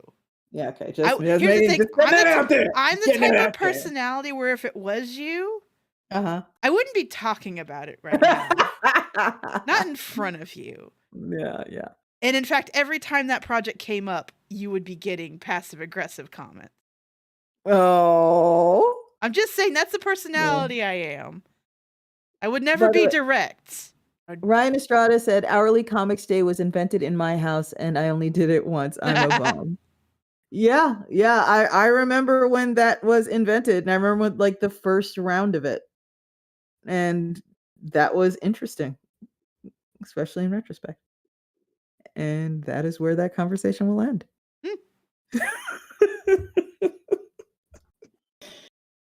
But yeah. Hourly Comics Day was kind of like an extension of like 24-hour Comics Day, wasn't it? I don't That was know. No, they're No? different things because 24-hour comic day is just to tell a story in 20 pages and draw it in 24 hours. Yeah. Yeah. It's like the comic equivalent of a game jam. Yeah. Yep. Oh. I did that one once, and I haven't done. I think it'd be nice to do. Well, I would say that I think it'd be nice to do it again. But what I'd probably end up doing is just doing an entire Peggy and Polly chapter because that's how fast I've been trying to draw them. Yeah. Amanda, what is Peggy and Polly about for our listeners who don't know? Yes. It's like kind of a slice of life comic that's a little bit directionless. It's more of a Right on, directionless. It's more of a vehicle to do specific things. Yeah. But it's basically a slice of life comic about two sisters who are like recovering from like the last. They're like in their 30s and they're recovering from the last 30 years of their life. Uh-huh. And this is the comic is basically starting in like the recovery period where they're both like trying to be normal people. Uh-huh. And they got a lot of trauma. Yeah. And a lot of it's I kind of like when I would go to like my therapist back when I had one, they would be like, "Oh, well, why don't you like write about the stuff? You could get some like you will never get closure or catharsis for some of this stuff, but maybe you would if you wrote about it." And I'm like, I don't like to write about myself. I really don't. Like it's weird. I don't like to make a fictionalized version of me because there's a part of me that feels like a liar. Because I can't tell a complete story about me because I'm very biased when it comes to me. Sure, naturally. Also, I don't want to draw the people that I would be drawing because like I don't like them. Yeah. Like I don't want to draw them. So exactly. Instead, the whole point of Peggy and Polly is to make characters that kind of follow the same beats, but it's a different story. They experience things differently. Like there are two of them instead of one of me. And that way, like, I get to divide the shit I want to talk about up between two characters. But that means they also get to be very different from me because, like, you have to fill in the gaps. If you divide me in two, there's all these gaps now, and you have to fill it in with other personality traits. Right. So that it's a pretty good way to make it like, no, that's not me because, well, it had to become someone else. They only got parts. And like a lot of people discover, it's a lot easier to do a comic with sort of two people so they can talk to one another. Yeah. Than one person. And you have to do everything in like text boxes or environmental cues. Well, the other thing is like humans are very complicated. And like, for example, if I would, this is meant to be a narrative at the end of the day too, because I want it to go like it's directionless right now, but like I want the little episodes to have conclusions, but that's not how real life works. Yeah. Like a lot of the stuff, like there's no conclusion. There's no like real catharsis. And that's like my catharsis is making the comic. Yeah. But like it wouldn't be a good comic if it didn't have some kind of flow. Right. So I have to invent that part. And that's why it's easier to divide the different stories into different characters, because giving each character one thing to deal with, it's easier for them to resolve. It'd be really weird for like this one character to resolve 20 different conflicts. Yeah, and unrealistic. Yeah, it's like real people can't do that. So it's more like you get this terrible thing and you get this terrible thing. Yeah, a thing that in my opinion, a thing that we don't see enough in fiction is some people just stay fucked up forever. Yeah. But like I like BoJack Horseman. But in terms of the actual plot, Peggy and Polly are twin sisters who were very close as children. Due to bad childhood, kind of went on opposite tracks for a while that were that were very different, but not necessarily worse or better than the other. And now they're kind of reconvening in their 30s and like being like close sisters again. Because they liked each other the whole time. It's just like, you know, one got married and the other just fucking disappeared. Life happened. You know, just stopped communicating with her family and did drugs. Ah! You little shit! Oh, Sorry. One of the rat alert. Yeah, Rat alert. I got my hand close to the cage, and one of them grabbed my pinky and tried to pull it in. Rats. You little monster. That kind of thing. So they think you're delicious. There are worse things. More they want to chew. They just like to, like, if you put anything by the cage, you're like, I don't want to chew on that. In fact, I have some curtains. Oh, that's right. I have a Steven Universe hoodie. That I had to cut the lower halves of the sleeves off because I let it get too close to the cage a few years ago, and they went, "Oh, that's good. We want that." But it's also, there's also some good stuff from my life I also want to talk about, because like it's good, for example, like I dated someone a few years ago, and it was one of the best experiences of my life, but we're not together anymore.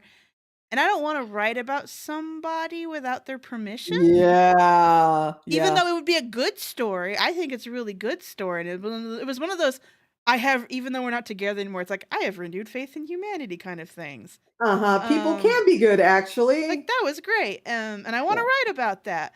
But I don't want to write about them because that feels creepy. It's a little invasive, especially if you don't have permission, yeah. That's also something I want to put in Peggy and Polly. Just like, that was a really cool thing. I want to share that.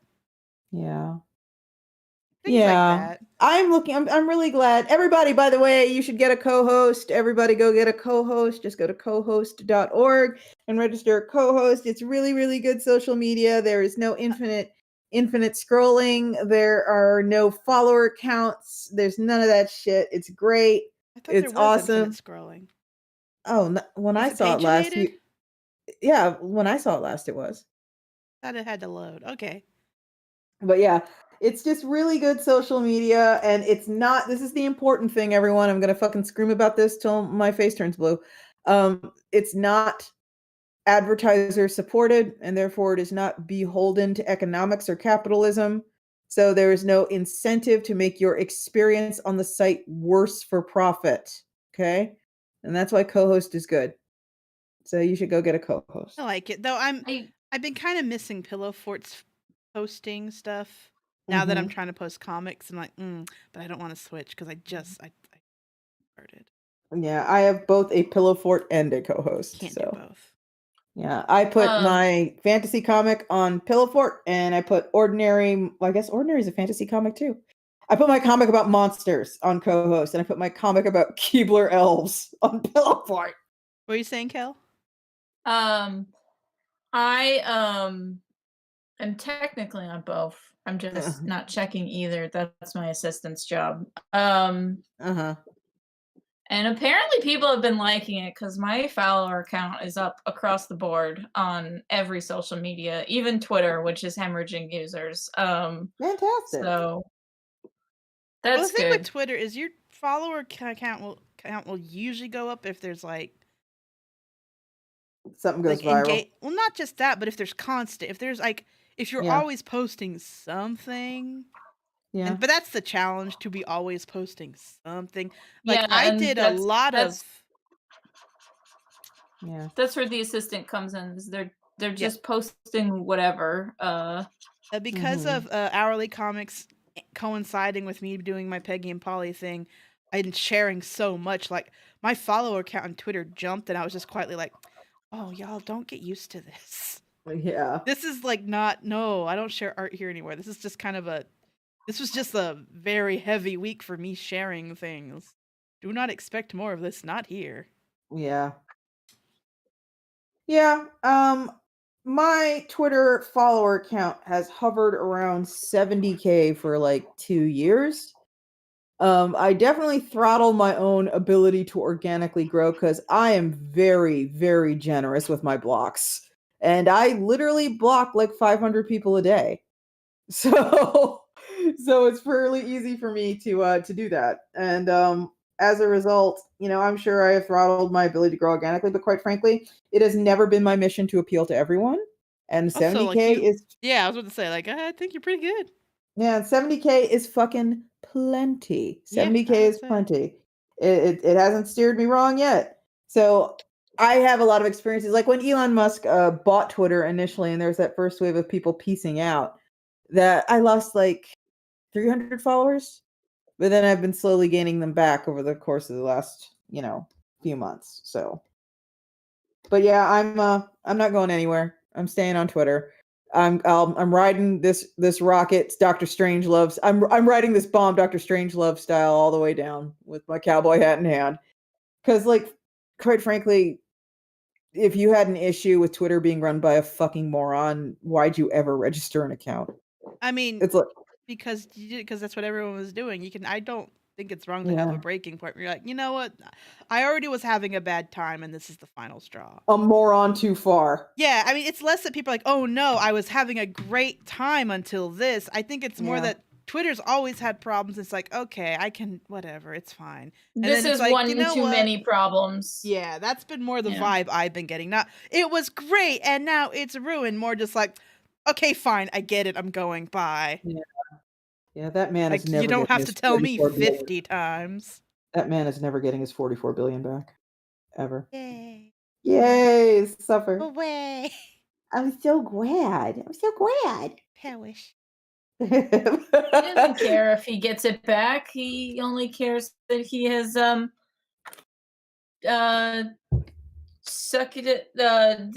said, like, he stuck it to the woke liberal mob or whatever he thinks is going on. Okay, now here's the thing that I think is going on.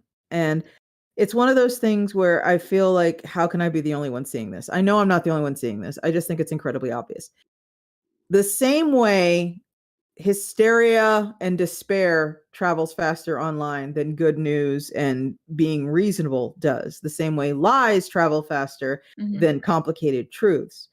Elon Musk is not, I'll show those wokies, and he's not, I'm a Nazi, let's all be Nazis. That's not what he is. What he is doing is he's cockfighting, because he thinks the way to save Twitter is to bring back the cockfights. He unbans a bunch of people because he wants them to show up and tweet, women should get back in the kitchen and have my fucking babies. Rape doesn't exist. Post. Wasn't Twitter's like engagement like the absolute highest when Trump was on Twitter? Yeah, that's where he's coming from. This is not a decision based in his personal politics. This is a decision based in cynical sort of, engagement farming, which is why he unbans a bunch of drama whores and assholes, not because he agrees with them, because he knows they'll make people miserable. And you fucking shills will go out of your way to quote retweet these people and be like, look at this terrible thing this person said. Maybe don't fucking do that. But that is why he's going around unbanning people and trying to force people you don't agree with into your timeline, because he wants you to quote tweet it, increase engagement, get more eyes on it, and then he can turn to the advertisers and say, engagement is up 40%. See, and get more money. It's not about politics to him. It's about manipulating people and farming their despair for money. People who think, he's on our side, or, he's not on our side, are missing the point. I don't think he's that smart. I don't think that's intelligence. I think that's just capitalism. No, I don't even think he's, like, smart enough to think, like, capitalism through. Like, the fact that you are assuming he understands those things, you're assuming he is smarter than I think he is. But he's mentioned those things before, but he's outright said those things. Yeah, this isn't like theoretical. This is what he's doing. It's really, really obvious. Now, he might have gotten the idea from someone else, but he's outright said basically that. Yeah. Like, this can be extrapolated from yeah, he is trying to. So bad at words. Well, no, I get what you're saying. You're right. He's trying to force engagement. He's trying to force people to get into fights on Twitter. That's why he does his stupid polls where it's like the decision is foregone. Yeah, and he's not going to listen to the polls if he doesn't like their outcome anyway. There have been a few polls where someone pointed out, wait a second, this was already decided. And I can't remember which one specifically, but there are a few. It's like, should I do blank? Where it's like, wait a second, you already agreed to do blank. You can't back out of blank.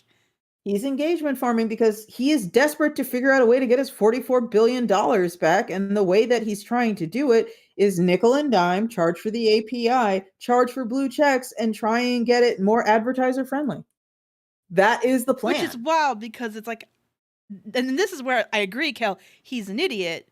He's an idiot. This is not the way that you're going to get more engagement for advertisers. This is the opposite. Yeah, he is. I think it's important that I believe both that this is his plan and also he's a fucking idiot. He did, at the end of the day, pay $44 billion for Twitter. That is an idiot move. But also, and again, it's like for example, the whole bots thing, the fact that there's going to be like a monthly charge to have like to access like the Twitter API or whatever. It's like you are going to lose so much engagement. So much is going to go right out the window. He is trying to figure out a way to make Twitter pay for itself, which I'm pretty sure it never has. No, it never has. No. And it's definitely not going to after you pay $44 billion for it like a fucking idiot. Like, it's in that YouTube realm where it's like, this will never break even. Yeah, but it's at the same time, it's like he fucking did some dumb shit. And again, I agree he's an idiot because he signed that contract that says I will buy Twitter for $44 billion and then was basically backed into a corner and forced to buy it for $44 billion. And he has been spending the past several months trying to play it off like it's totally a thing he wanted to do. Like, this isn't a smart move. This isn't a move he is enjoying. He is not enjoying owning the fucking spruce goose over here. But yeah, that's just a thing that. So yeah, if you're on Twitter, everybody, hey, how about you don't tweet the obvious quote retweet quote it's retweet tweeting now, baby. If you don't tweet the obvious bait posts, like fucking get a clue. Tweet. Great, like that's all I'm gonna say. That fucking wannabe Nick Fuentes guy isn't fucking tweeting that shit. And going, oh no, you dunked on me. Now my Fifi's a whore. No, it's like he wants you to dunk on him. You are his megaphone. Like, if you see that shit, just block and keep it moving. So you never have to see it again. That's the exact opposite of what he would want. Just block and keep it moving. Like, don't even dunk on Andrew Tate. I know the fucking, oh, it's so strong. Oh, it's so strong. The urge to dunk on Andrew Tate in this moment is so strong. Not even him. I mean, no. Here's the thing. You can dunk on these weirdos without platforming them. That's true. You can totally dunk on these weirdos without spreading their rhetoric accidentally. Before we started the show, I was telling Spike and Amanda that I have unsubscribed and unfollowed many a YouTuber because they just kept getting in fights with Vosh. And I don't care about Vosh or his opinions. And just the fact that, like, it's like, I came here because you were making fun, interesting videos, but now all your videos are fights with Vosh, and I don't care. And I feel like that is the YouTube equivalent of people who get stuck in a cycle of quote tweeting shitheads. And dunking and yeah, it's just it's incredibly fucking tiresome, you know what I mean? And it's so like you're fucking puppets. You're all fucking puppets. But yeah, this is something my husband and I have discussed, and I was talking about this with Kel and Amanda before we went live too, that YouTubers are they're not like musicians, they're not like writers, they're not like people who have like this tangible skill and produce a thing. I mean, that is then some YouTubers, specific YouTubers. Most. I'm talking about the influencer types. Like, I'm talking about that's a specific subsetter of YouTuber. Yeah. I'm not talking about Felix Colgrave. You know, I'm talking about Jake Paul. I'm talking about people who are influencers who basically at the end of the day, all they are air quotes selling is themselves. And they have a shelf life.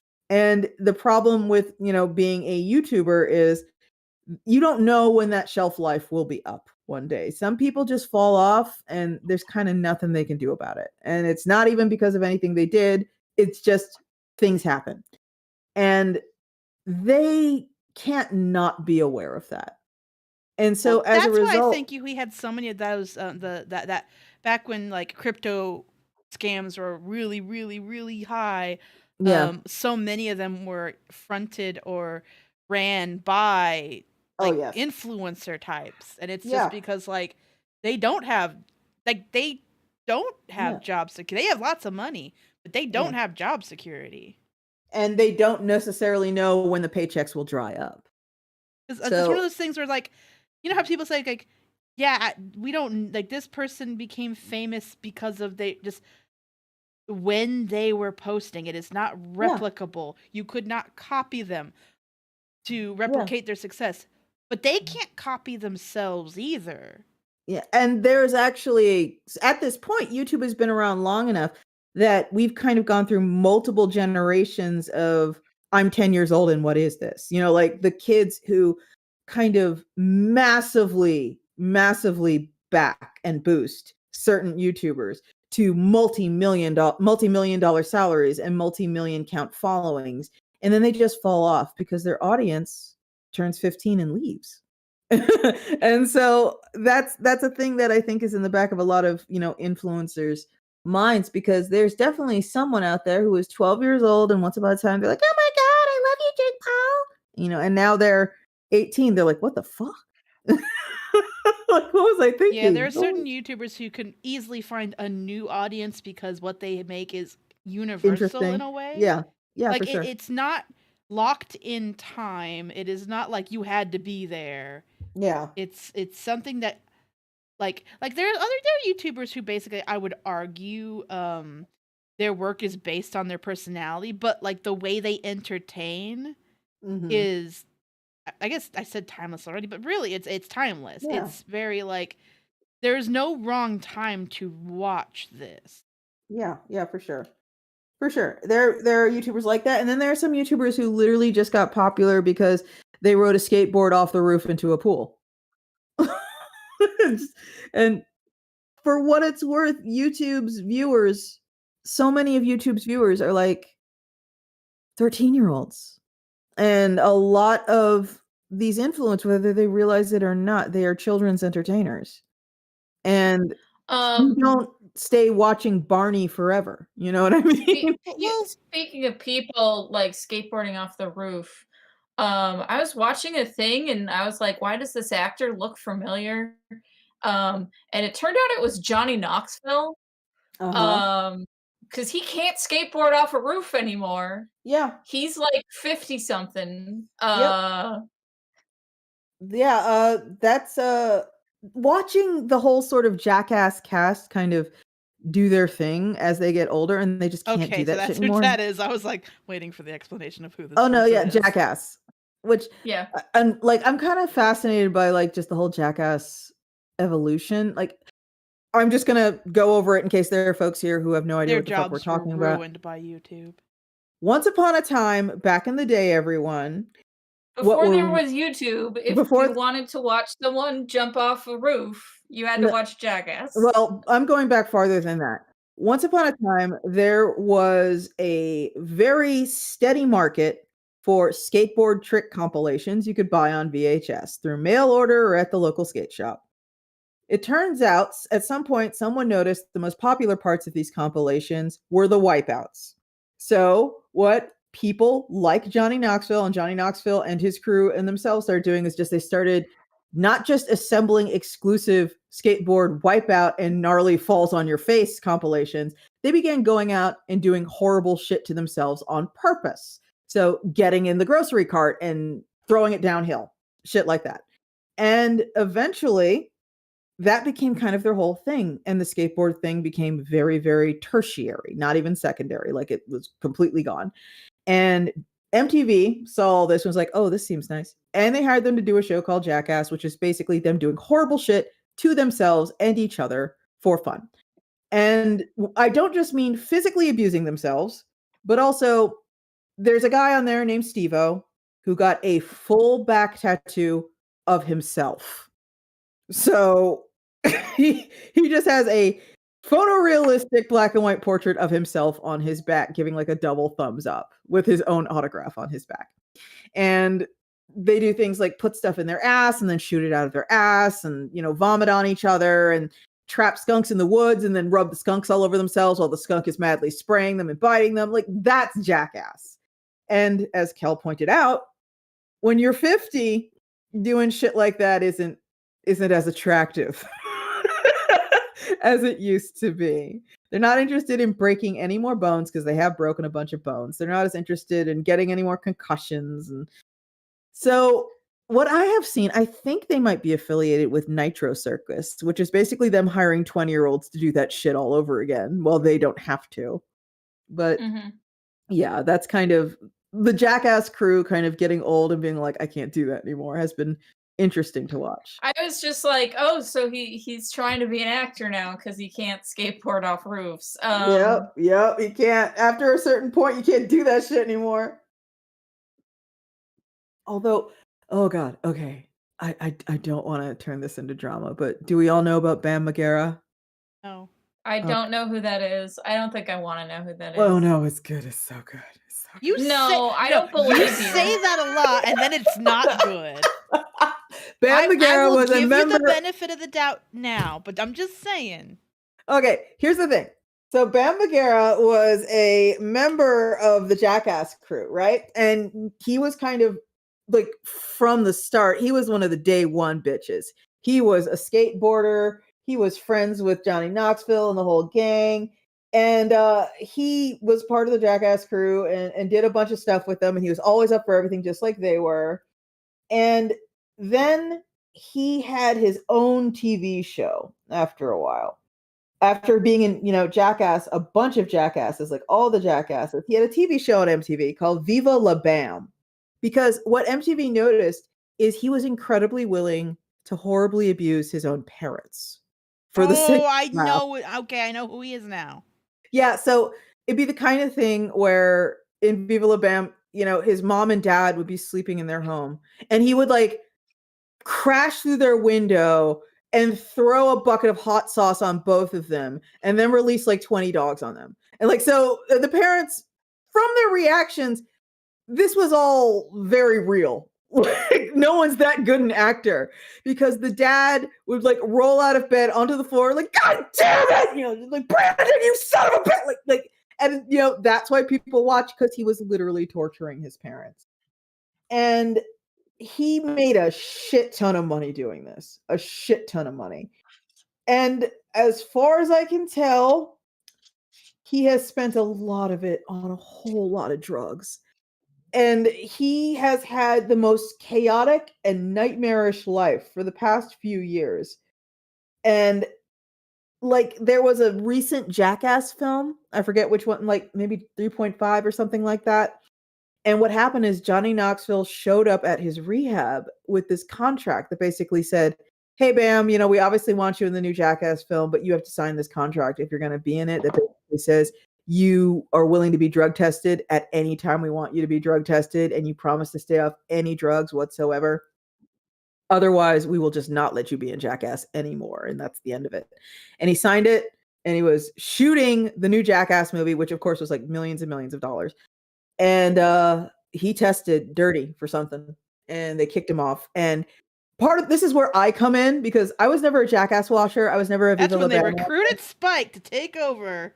But that is when, and you can find them on YouTube, the compilations of him going like live on Instagram or TikTok, I forget which one, and Bam Margera like absolutely fucking soused, just completely fucked up on something, screaming and crying into his phone about how Johnny Knoxville betrayed him and how he has no friends left and how his one friend died in a car crash, and everybody just wants something from him, and he's never been sadder in his entire life.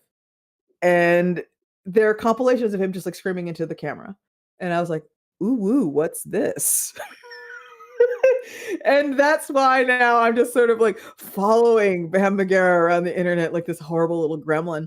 And the word on the street is, for folks who know about Britney Spears, the word on the streets is his family, who at this point, by the way, rely on him exclusively for income. And this includes his wife, his child, his mother, and his father, are kind of pursuing conservatorship, which, in case you don't know, is basically when someone takes over your life for you. And in case you aren't aware of the whole Free Britney saga, her conservatorship, which was held by her father, meant she had an IUD and could not have any more children because her dad said she couldn't. She had to go perform. So that's how invasive a conservatorship is. And the word on the street is Bam's family is pursuing one. And it's just fucking, oh my God, it's so fucking, like the ecosystem of Hollywood, where the family of incredibly wealthy but kind of off-kilter people, there is a process they can go through, and there are professionals they hire to try and get their family member under conservatorship. It literally almost happened to Kanye. It's kind of fucking crazy. It's really fascinating. It almost happened to Kanye, and he's blaming yes, we know people for that. Yeah. But it's super fucking wild. Like there's literally, if you are like somebody's mom or dad or wife or something, there are like people you can literally go talk to say, okay, so what you're going to do is you're going to tell them you need to fly them in to talk to the lawyer, and our limo will pick them up at the airport and it'll drive them straight to the locked mental health facility. And, you know, depending on their reaction, we'll go down this route or we'll go down this route. And then while they're in there or while they're on the run from there, we will attempt to get a conservatorship and blah, blah, blah. It's like there is a process that is like well known in Hollywood. It's fucking crazy. And in the case of Britney, it was extra fucked up because like it was literally just her parents being like, we liked it better when you weren't a legal adult and we could control everything that you do. Like she yeah, for sure. For sure. They just want, it's like, again, these are people who make millions and millions of dollars and quite frankly were groomed from childhood to make their parents money in the case of Britney Spears. These yeah? Quick question. Corset laced with the ribbon tied at the top or the bottom of the corset? Bottom. Okay. Thanks. But yeah, it's just fucking like, oh, I'm like so fascinated by like the behind the scenes machinations of like Hollywood shit, because money makes people do terrible things. We're all aware, but Hollywood amounts of money just make you enslave your grown ass child.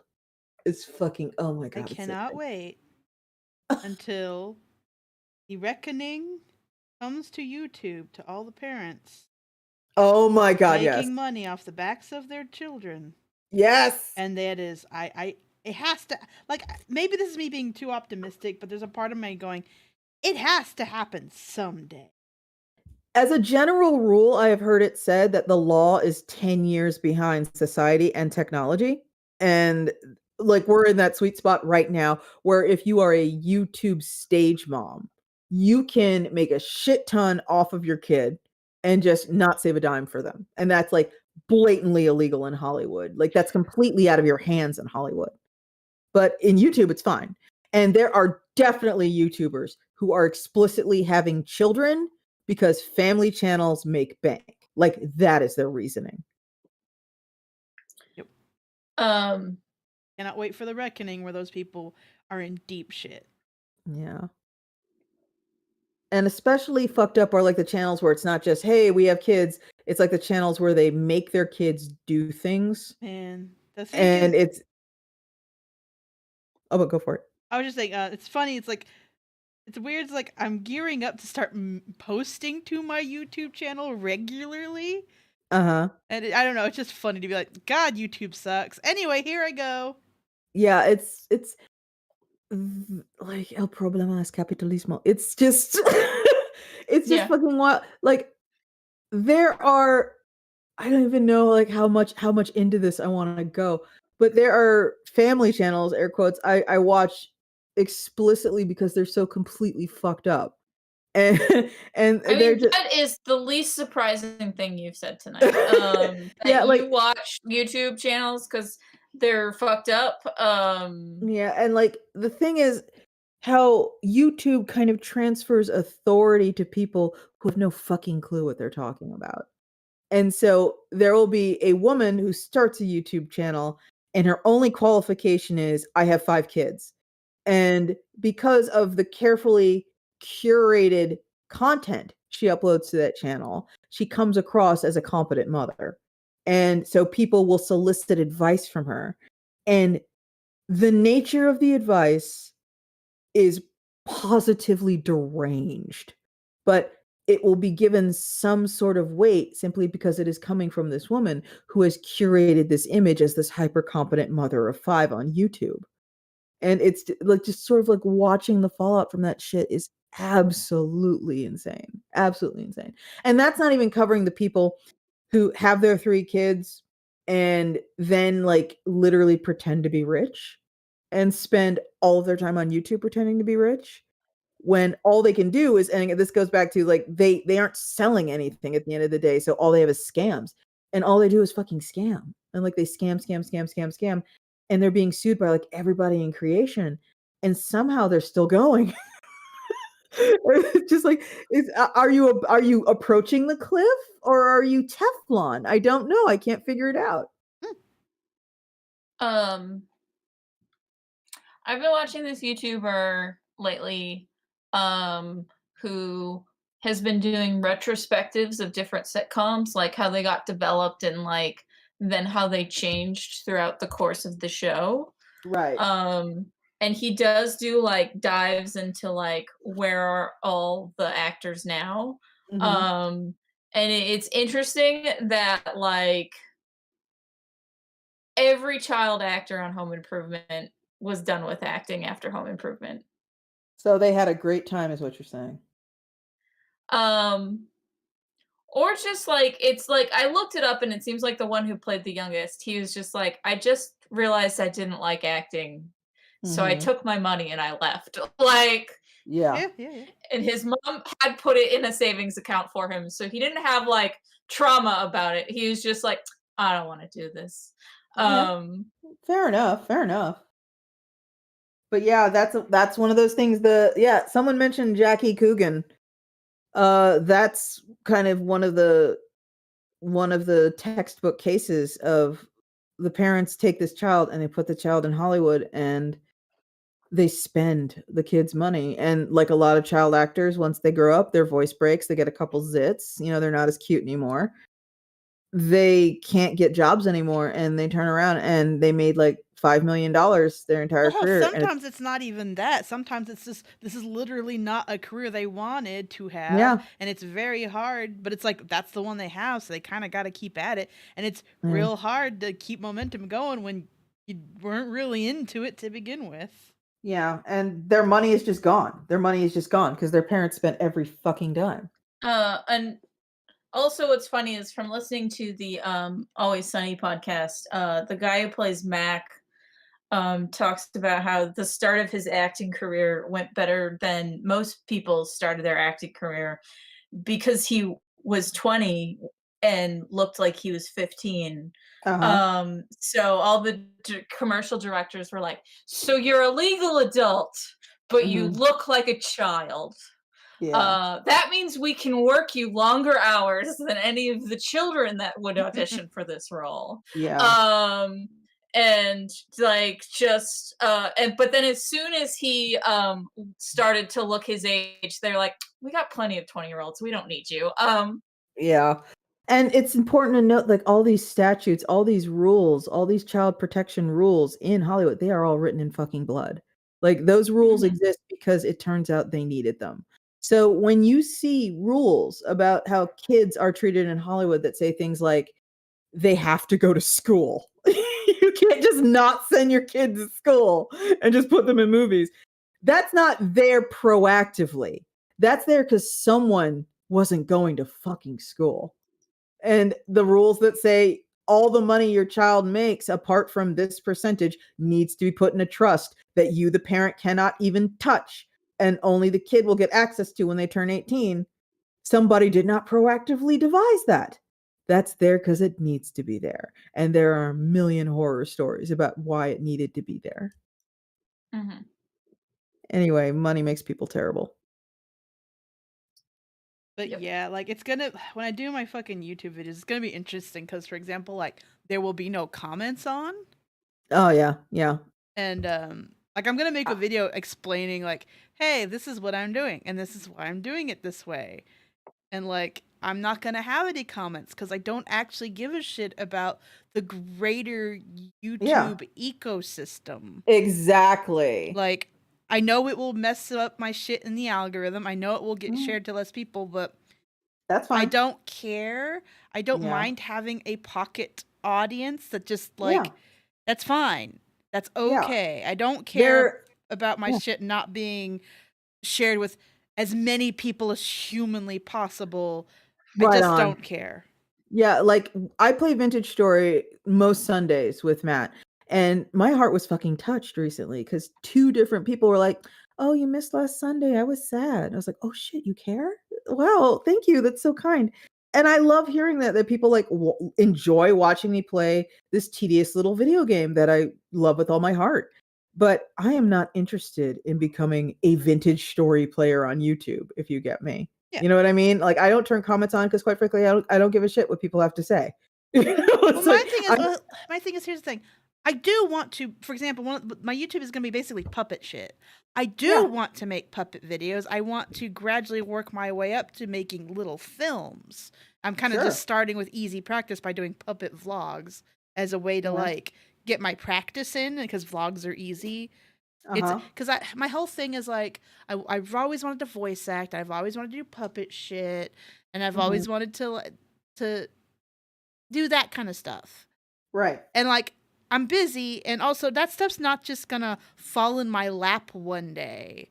Right. And I'm like, so I'm trying to like kill as many birds with one stone as I can. Like, no, just do one thing, knock it all out, and that's what this is gonna be. And the easiest thing is to just find a way to do it. Right. Like, I don't have time to write a big script, but I still want my practice in, because like there's gonna come a day when I'm just too old and tired to even start. Right. Just get it done. That's why it's starting off as like little vlogs and shit, just to be like, I'm putting my foot in the door. My foot's in the door. You can't kick me out now. You have to let me in. Let me into your house, puppets. Just do shit, man. Just do shit. Like, don't even worry about. So I do want an audience. I just don't care about it being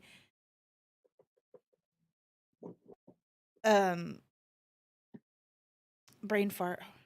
No, I get what you mean. It's like my end goal when I play Vintage Story is to chat with like the 20 people that show up and have fun. My goal is not to become a 100,000 100,000 view Vintage Story upload channel. I want to share a thing I enjoy with people who might give a shit about it. If someone puts on my Vintage Story LP and goes to sleep, or draws a comics page, or cleans their house with me in the background, cool. It has served its purpose. It has no greater ambitions. And so if I'm doing things like turning off comments that, the algorithm goes, "Oh, I'm not going to push it if you do that." Fucking cool. I don't care. Yeah. There's also the fact, like, it's like I already have to babysit social media a bit. I don't want another thing to babysit. That is 99% of why comments are not on. I just can't fucking deal with it. Like, I'm not interested. I know people like, oh, you'll probably miss out on critiques. I'm like, no offense. That's not where I would pull critiques from. I would probably just go to, people whose opinion I give a shit about and trust. Not to say I don't like value the opinions of like people who follow me, but like there's that sounds awful, but I was about to say, no, I absolutely get what you mean. There's a lot of them, and I can't curate that effectively. Like, I just cannot curate and know, like, okay, this follower is worth listening to. This one has experience that would make because there's a point where like you're taking criticism where it's not just listening to people, it's also figuring out what is worth who is worth listening to, and not even in like a personal value judgment, but just like some advice is not helpful, and you have to be able to recognize that. So I listened to the podcast Writing Excuses, and a few years ago on one of the episodes, one of the hosts, Mary Robinette Kowal, was talking about how when she looks at reviews of her books on Goodreads or other websites, she only reads the 4-star reviews when she wants to know like what she can improve upon, because 5-star people think you're perfect, so they're not helpful with getting better. But anyone who gives a 3-star review or lower wants a different book, is the way that she phrased it. Like, because someone who gives you 3 stars, it's like they liked it, but they went in expecting something else and then were disappointed that they didn't get that other thing. So like if you go into a Star Wars movie, but you wanted a Star Trek movie, you might still like the Star Wars movie, but they're very different. So you'll probably be disappointed you didn't get the Star Trek movie. Yeah. Okay. And so I always like that sort of approach when it comes to criticism from randos. Because like, yeah, if someone gives you 3 or lower, they want a different story. I would disagree with the 3 or lower, because there's definitely stuff I liked, but like it was just really flawed. Yeah, there's stuff I fucking like. But at the end of the day, you do. But that going back to you do have to curate it. You got to make if you're gonna make YouTube a thing you do, in all caps, and you turn the comments on, they need shepherding. They need looking through. They do, because that can easily become like there's been so many things where like someone's YouTube comments become a weird club where people are having this insular conversation that's nothing to do with your shit. Your shit just became like the weird place the weirdos come to meet. Or bots. Or bots, but bots I'm less worried about, because like bots are sometimes extremely obvious. Yeah. Sometimes just weirdos find like, hey, we can hang out here. Yeah. Yeah, and it's just another fucking thing to do. Like I do the Iron Circus social media, and every Monday I sit down and I devise like, I don't even know, 15 to 20 posts to go up on the Iron Circus Twitter, and 10 posts to go up on the Facebook and the Instagram. And it's just tiresome as shit, but it kind of has tangible results, so I have to do it. It's responsible, but it takes like 2 hours out of my day every Monday, and it's my least favorite part of the week. And I am not interested in adding another fucking thing to do to that. I'm not interested in adding, okay, go through the YouTube comments that are held for moderation and answer the YouTube comments that are posted. Like, I don't want to. Yeah. And feasibly, if you reached a certain point, you could hire someone to do that. But it's like, I will. If this performs to my expectations, it will still not be popular enough to warrant that. Yeah. And the Iron Circus Twitter has like 17,000 followers at this point. So, I do need to pay attention to it, and I do need to moderate it, and I do need to keep my eye on it. And I have enough to keep a fucking eye on. But there's also the fact that it's like 2 things. One, there's lots of media where you cannot comment on it. You can only watch it. And if you want to talk about it, you have to make that conversation on your own time.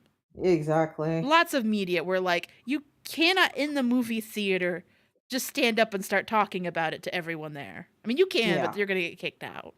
Yeah. You cannot like sign your opinion on the wall outside the theater. Yeah. I mean, you can, but you're going to get in trouble. Yeah. And secondly, if someone really, really, really wants to share comments or even critique, there are ways to contact me. Yeah. Like, I have venues, and I'm not saying I want people to send me emails or use my contact form or whatever, but like, if people really care, there are ways where you have to put in effort to offer criticism and critique. Yeah. It's leaving a YouTube comment is extremely easy, and I would rather just like, no, it's okay, it's fine. And I get people like, oh well, engagement makes people feel more involved. It's like, but but mine isn't but I don't want engagement. I just want you to watch. Yeah, exactly. There's nothing wrong with I just want you to watch. It's fine. I don't need to hear your opinion on literally everything. And I'm sorry if that sounds rude, but I don't. I just don't need to hear your opinion. And I just want to fucking play Vintage Story. And, if you don't like it, that's fine. If you do like it, that's also fine. I'm glad you like it. If you don't like it, oh well, I guess this isn't for you. Go watch something else. I'm not going to change the way I do that's things. why there's no comments on my comic pages. It's like I don't need someone to tell me that this thing is wrong only for the next page to point out that it was intentionally wrong. Like Yeah, and I mean I'm just kind of over this whole sort of environment that the internet has fostered where there are people who genuinely believe they have valid input for everything. Because you don't have valid input for everything. Even still, there are probably some people who would leave very useful critiques, but the problem is, I will not be that I'm just not going to be reading them. I'm so sorry, you wasted time. Like if I had comments on that, because it's like I have to pay attention to other things. Yeah. And oh, sorry, you got buried by a bot. I'm very sorry. Yeah, or a 5-year-old going, post here if you thumbs up. There's 15 people think this video is good. It's like, okay. That is not what they say. Yeah, but it's just like stupid crap. Yeah. Filler, fluff, nonsense.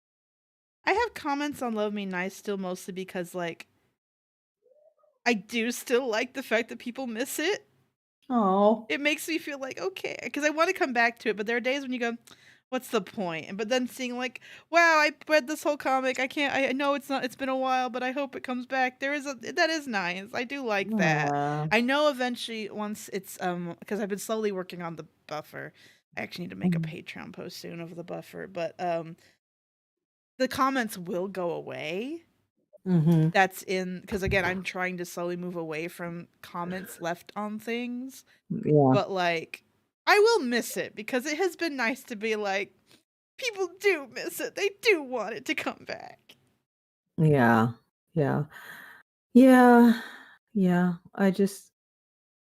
I'm trying to sort of manage expectations with my current comics because I am an incredibly busy person and I have a lot of obligations. And as a result, I can't update my comics with any kind of regularity. And I feel bad about that, but at the same time, I can't really do anything about this. This is the life I chose, So I make no promises. I think on the book on Blockada, my long format comic, I think I have updates when it updates on it, and that is the God-given truth. That is absolutely true. It updates when it updates. I can't tell you when it will update. And Ordinary is it is beyond back burner. It's not even on the stove anymore.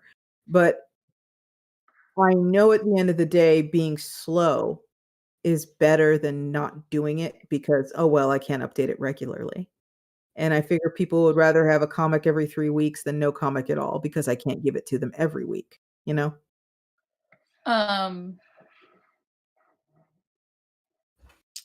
I'll just update my shit on time. Yeah, well, I run a whole Okay. fucking publisher, Kel. Ow? Why?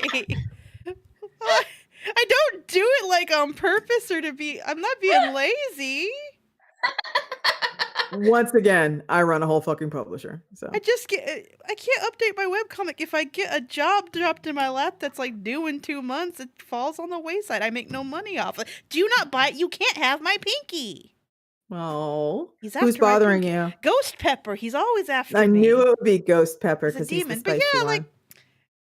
it's shit happens. I don't make any money off I love my webcomic. Make no money off of it. Yeah. It's incredibly important to me that I actually have some kind of creative output. It's incredibly important to me that I just, I prove to people I can make comics that It's people not enjoy. I'm not doing nothing. Yeah, and it's really satisfying when I do post a comic and someone goes, "Oh, nice." I like this. This is funny. This is interesting. I like this. I would like to see more of it. I'm like, "Oh, cool. Thank you." at the end of the day, I like to share. And, Ordinary will never make me any money. Blockada will very likely never make me any money, but I kind of need to do it. I have an impulse, a compulsion. Yeah, it's nice to do. Yeah. It's nice Also, to make. again, not everything you do has to be Yeah, monetizable. we live in this horrible fucking end stage capitalism society where I'm playing Vintage Story on YouTube and I'm like, ew, this is fun. But there's still, because of the fucking environment, because you can't escape like the society you live in. I have this like niggling thing in the back of my head that's just all like, okay, can you turn on ads? Can you turn on ads on your YouTube channel, and then maybe you could run a few ads and then bring in a few dollars, I'm like, no. Well, I mean, to be fair, it makes sense because, again, it's like, I do kind of hope my puppet. It would be nice if my puppet stuff makes money because then I could justify doing it more. Yeah. Because every second I work on it, I'm not making money. It really is a passion thing. And while it sucks that you have to monetize everything you do, like, the fact is, if it makes money, I could do it more often. That's the unfortunate thing about passion projects and money. Yeah. Yeah. I mean, at the end of the day, I can't even sit here and pretend like I'm above it or some shit. Like, if for some goddamn reason the Vintage Story shit I do on Sundays, suddenly it was getting like 10,000 views, 20,000 views or something. Yeah, I'd probably try and figure out how to turn on ads for the Iron Circus channel, because We've already got monetization being processed. yeah, but it's not going to pay anything. I know. I'm saying just facts. Yeah. That's all. That wasn't me saying like you should. Yeah. I'm just saying we already initiated that process. Yeah. But yeah, it's just fucking depressing. That's what we all have to do. Yay. Yeah. Anyway, it is 10:11 and So? I'm tired. So? It's been 2 hours and 11 minutes. So I want to end it here. I'm done drawing this anyway. Yeah. I'm still coloring. Well, I want to go fucking lie down and hold my elderly dog. It's like, I want to go fuck. I want to go fucking lie down and hold my old dog. Everybody, thank you for coming and listening and watching.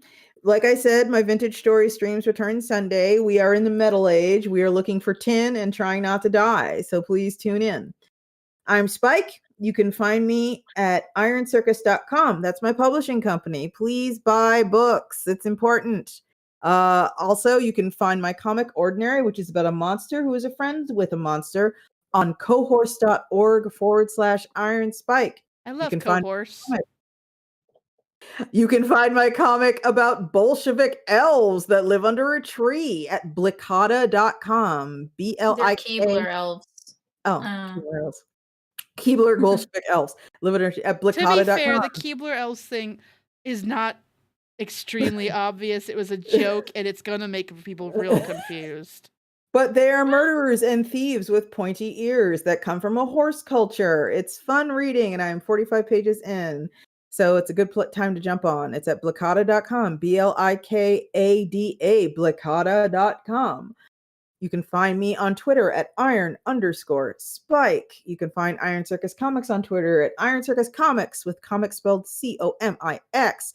Please go to BackerKit and sign up to follow Failure to Launch, a tour of ill-fated futures featuring the likes of H. Bomber Guy, Ryan North, and more. It is our new... I'm in that book, and I edited it. Yes, and it is launching mid-February. It's super fun, and if you back in the first hour, you get free domestic and discounted international shipping. So if you live in Canada, the UK, Mexico, China, Japan, that's your move. So you can get cheap shipping on a real big fat book that we're super proud of and is super gorgeous. Please don't forget to like and subscribe. My name is Kel McDonald. You can find everything I do at kelmcdonald.com. Every Wednesday I post my comic about gay werewolves in the future, The City Between, on there. And I also post on my Patreon, patreon.com/kelmcdonald, where I post my fantasy comic, You Are the Chosen One, about 23 kids who get the same prophecy dream telling them they're the chosen one. I am on Twitter as Kellhound, which is spelled like Hellhound, but with a K. I'm on a bunch of other social medias, but they're linked on my Twitter and other places, and that's too long to go through them all. My website is my name, amandalafrene.com. The link is in the description.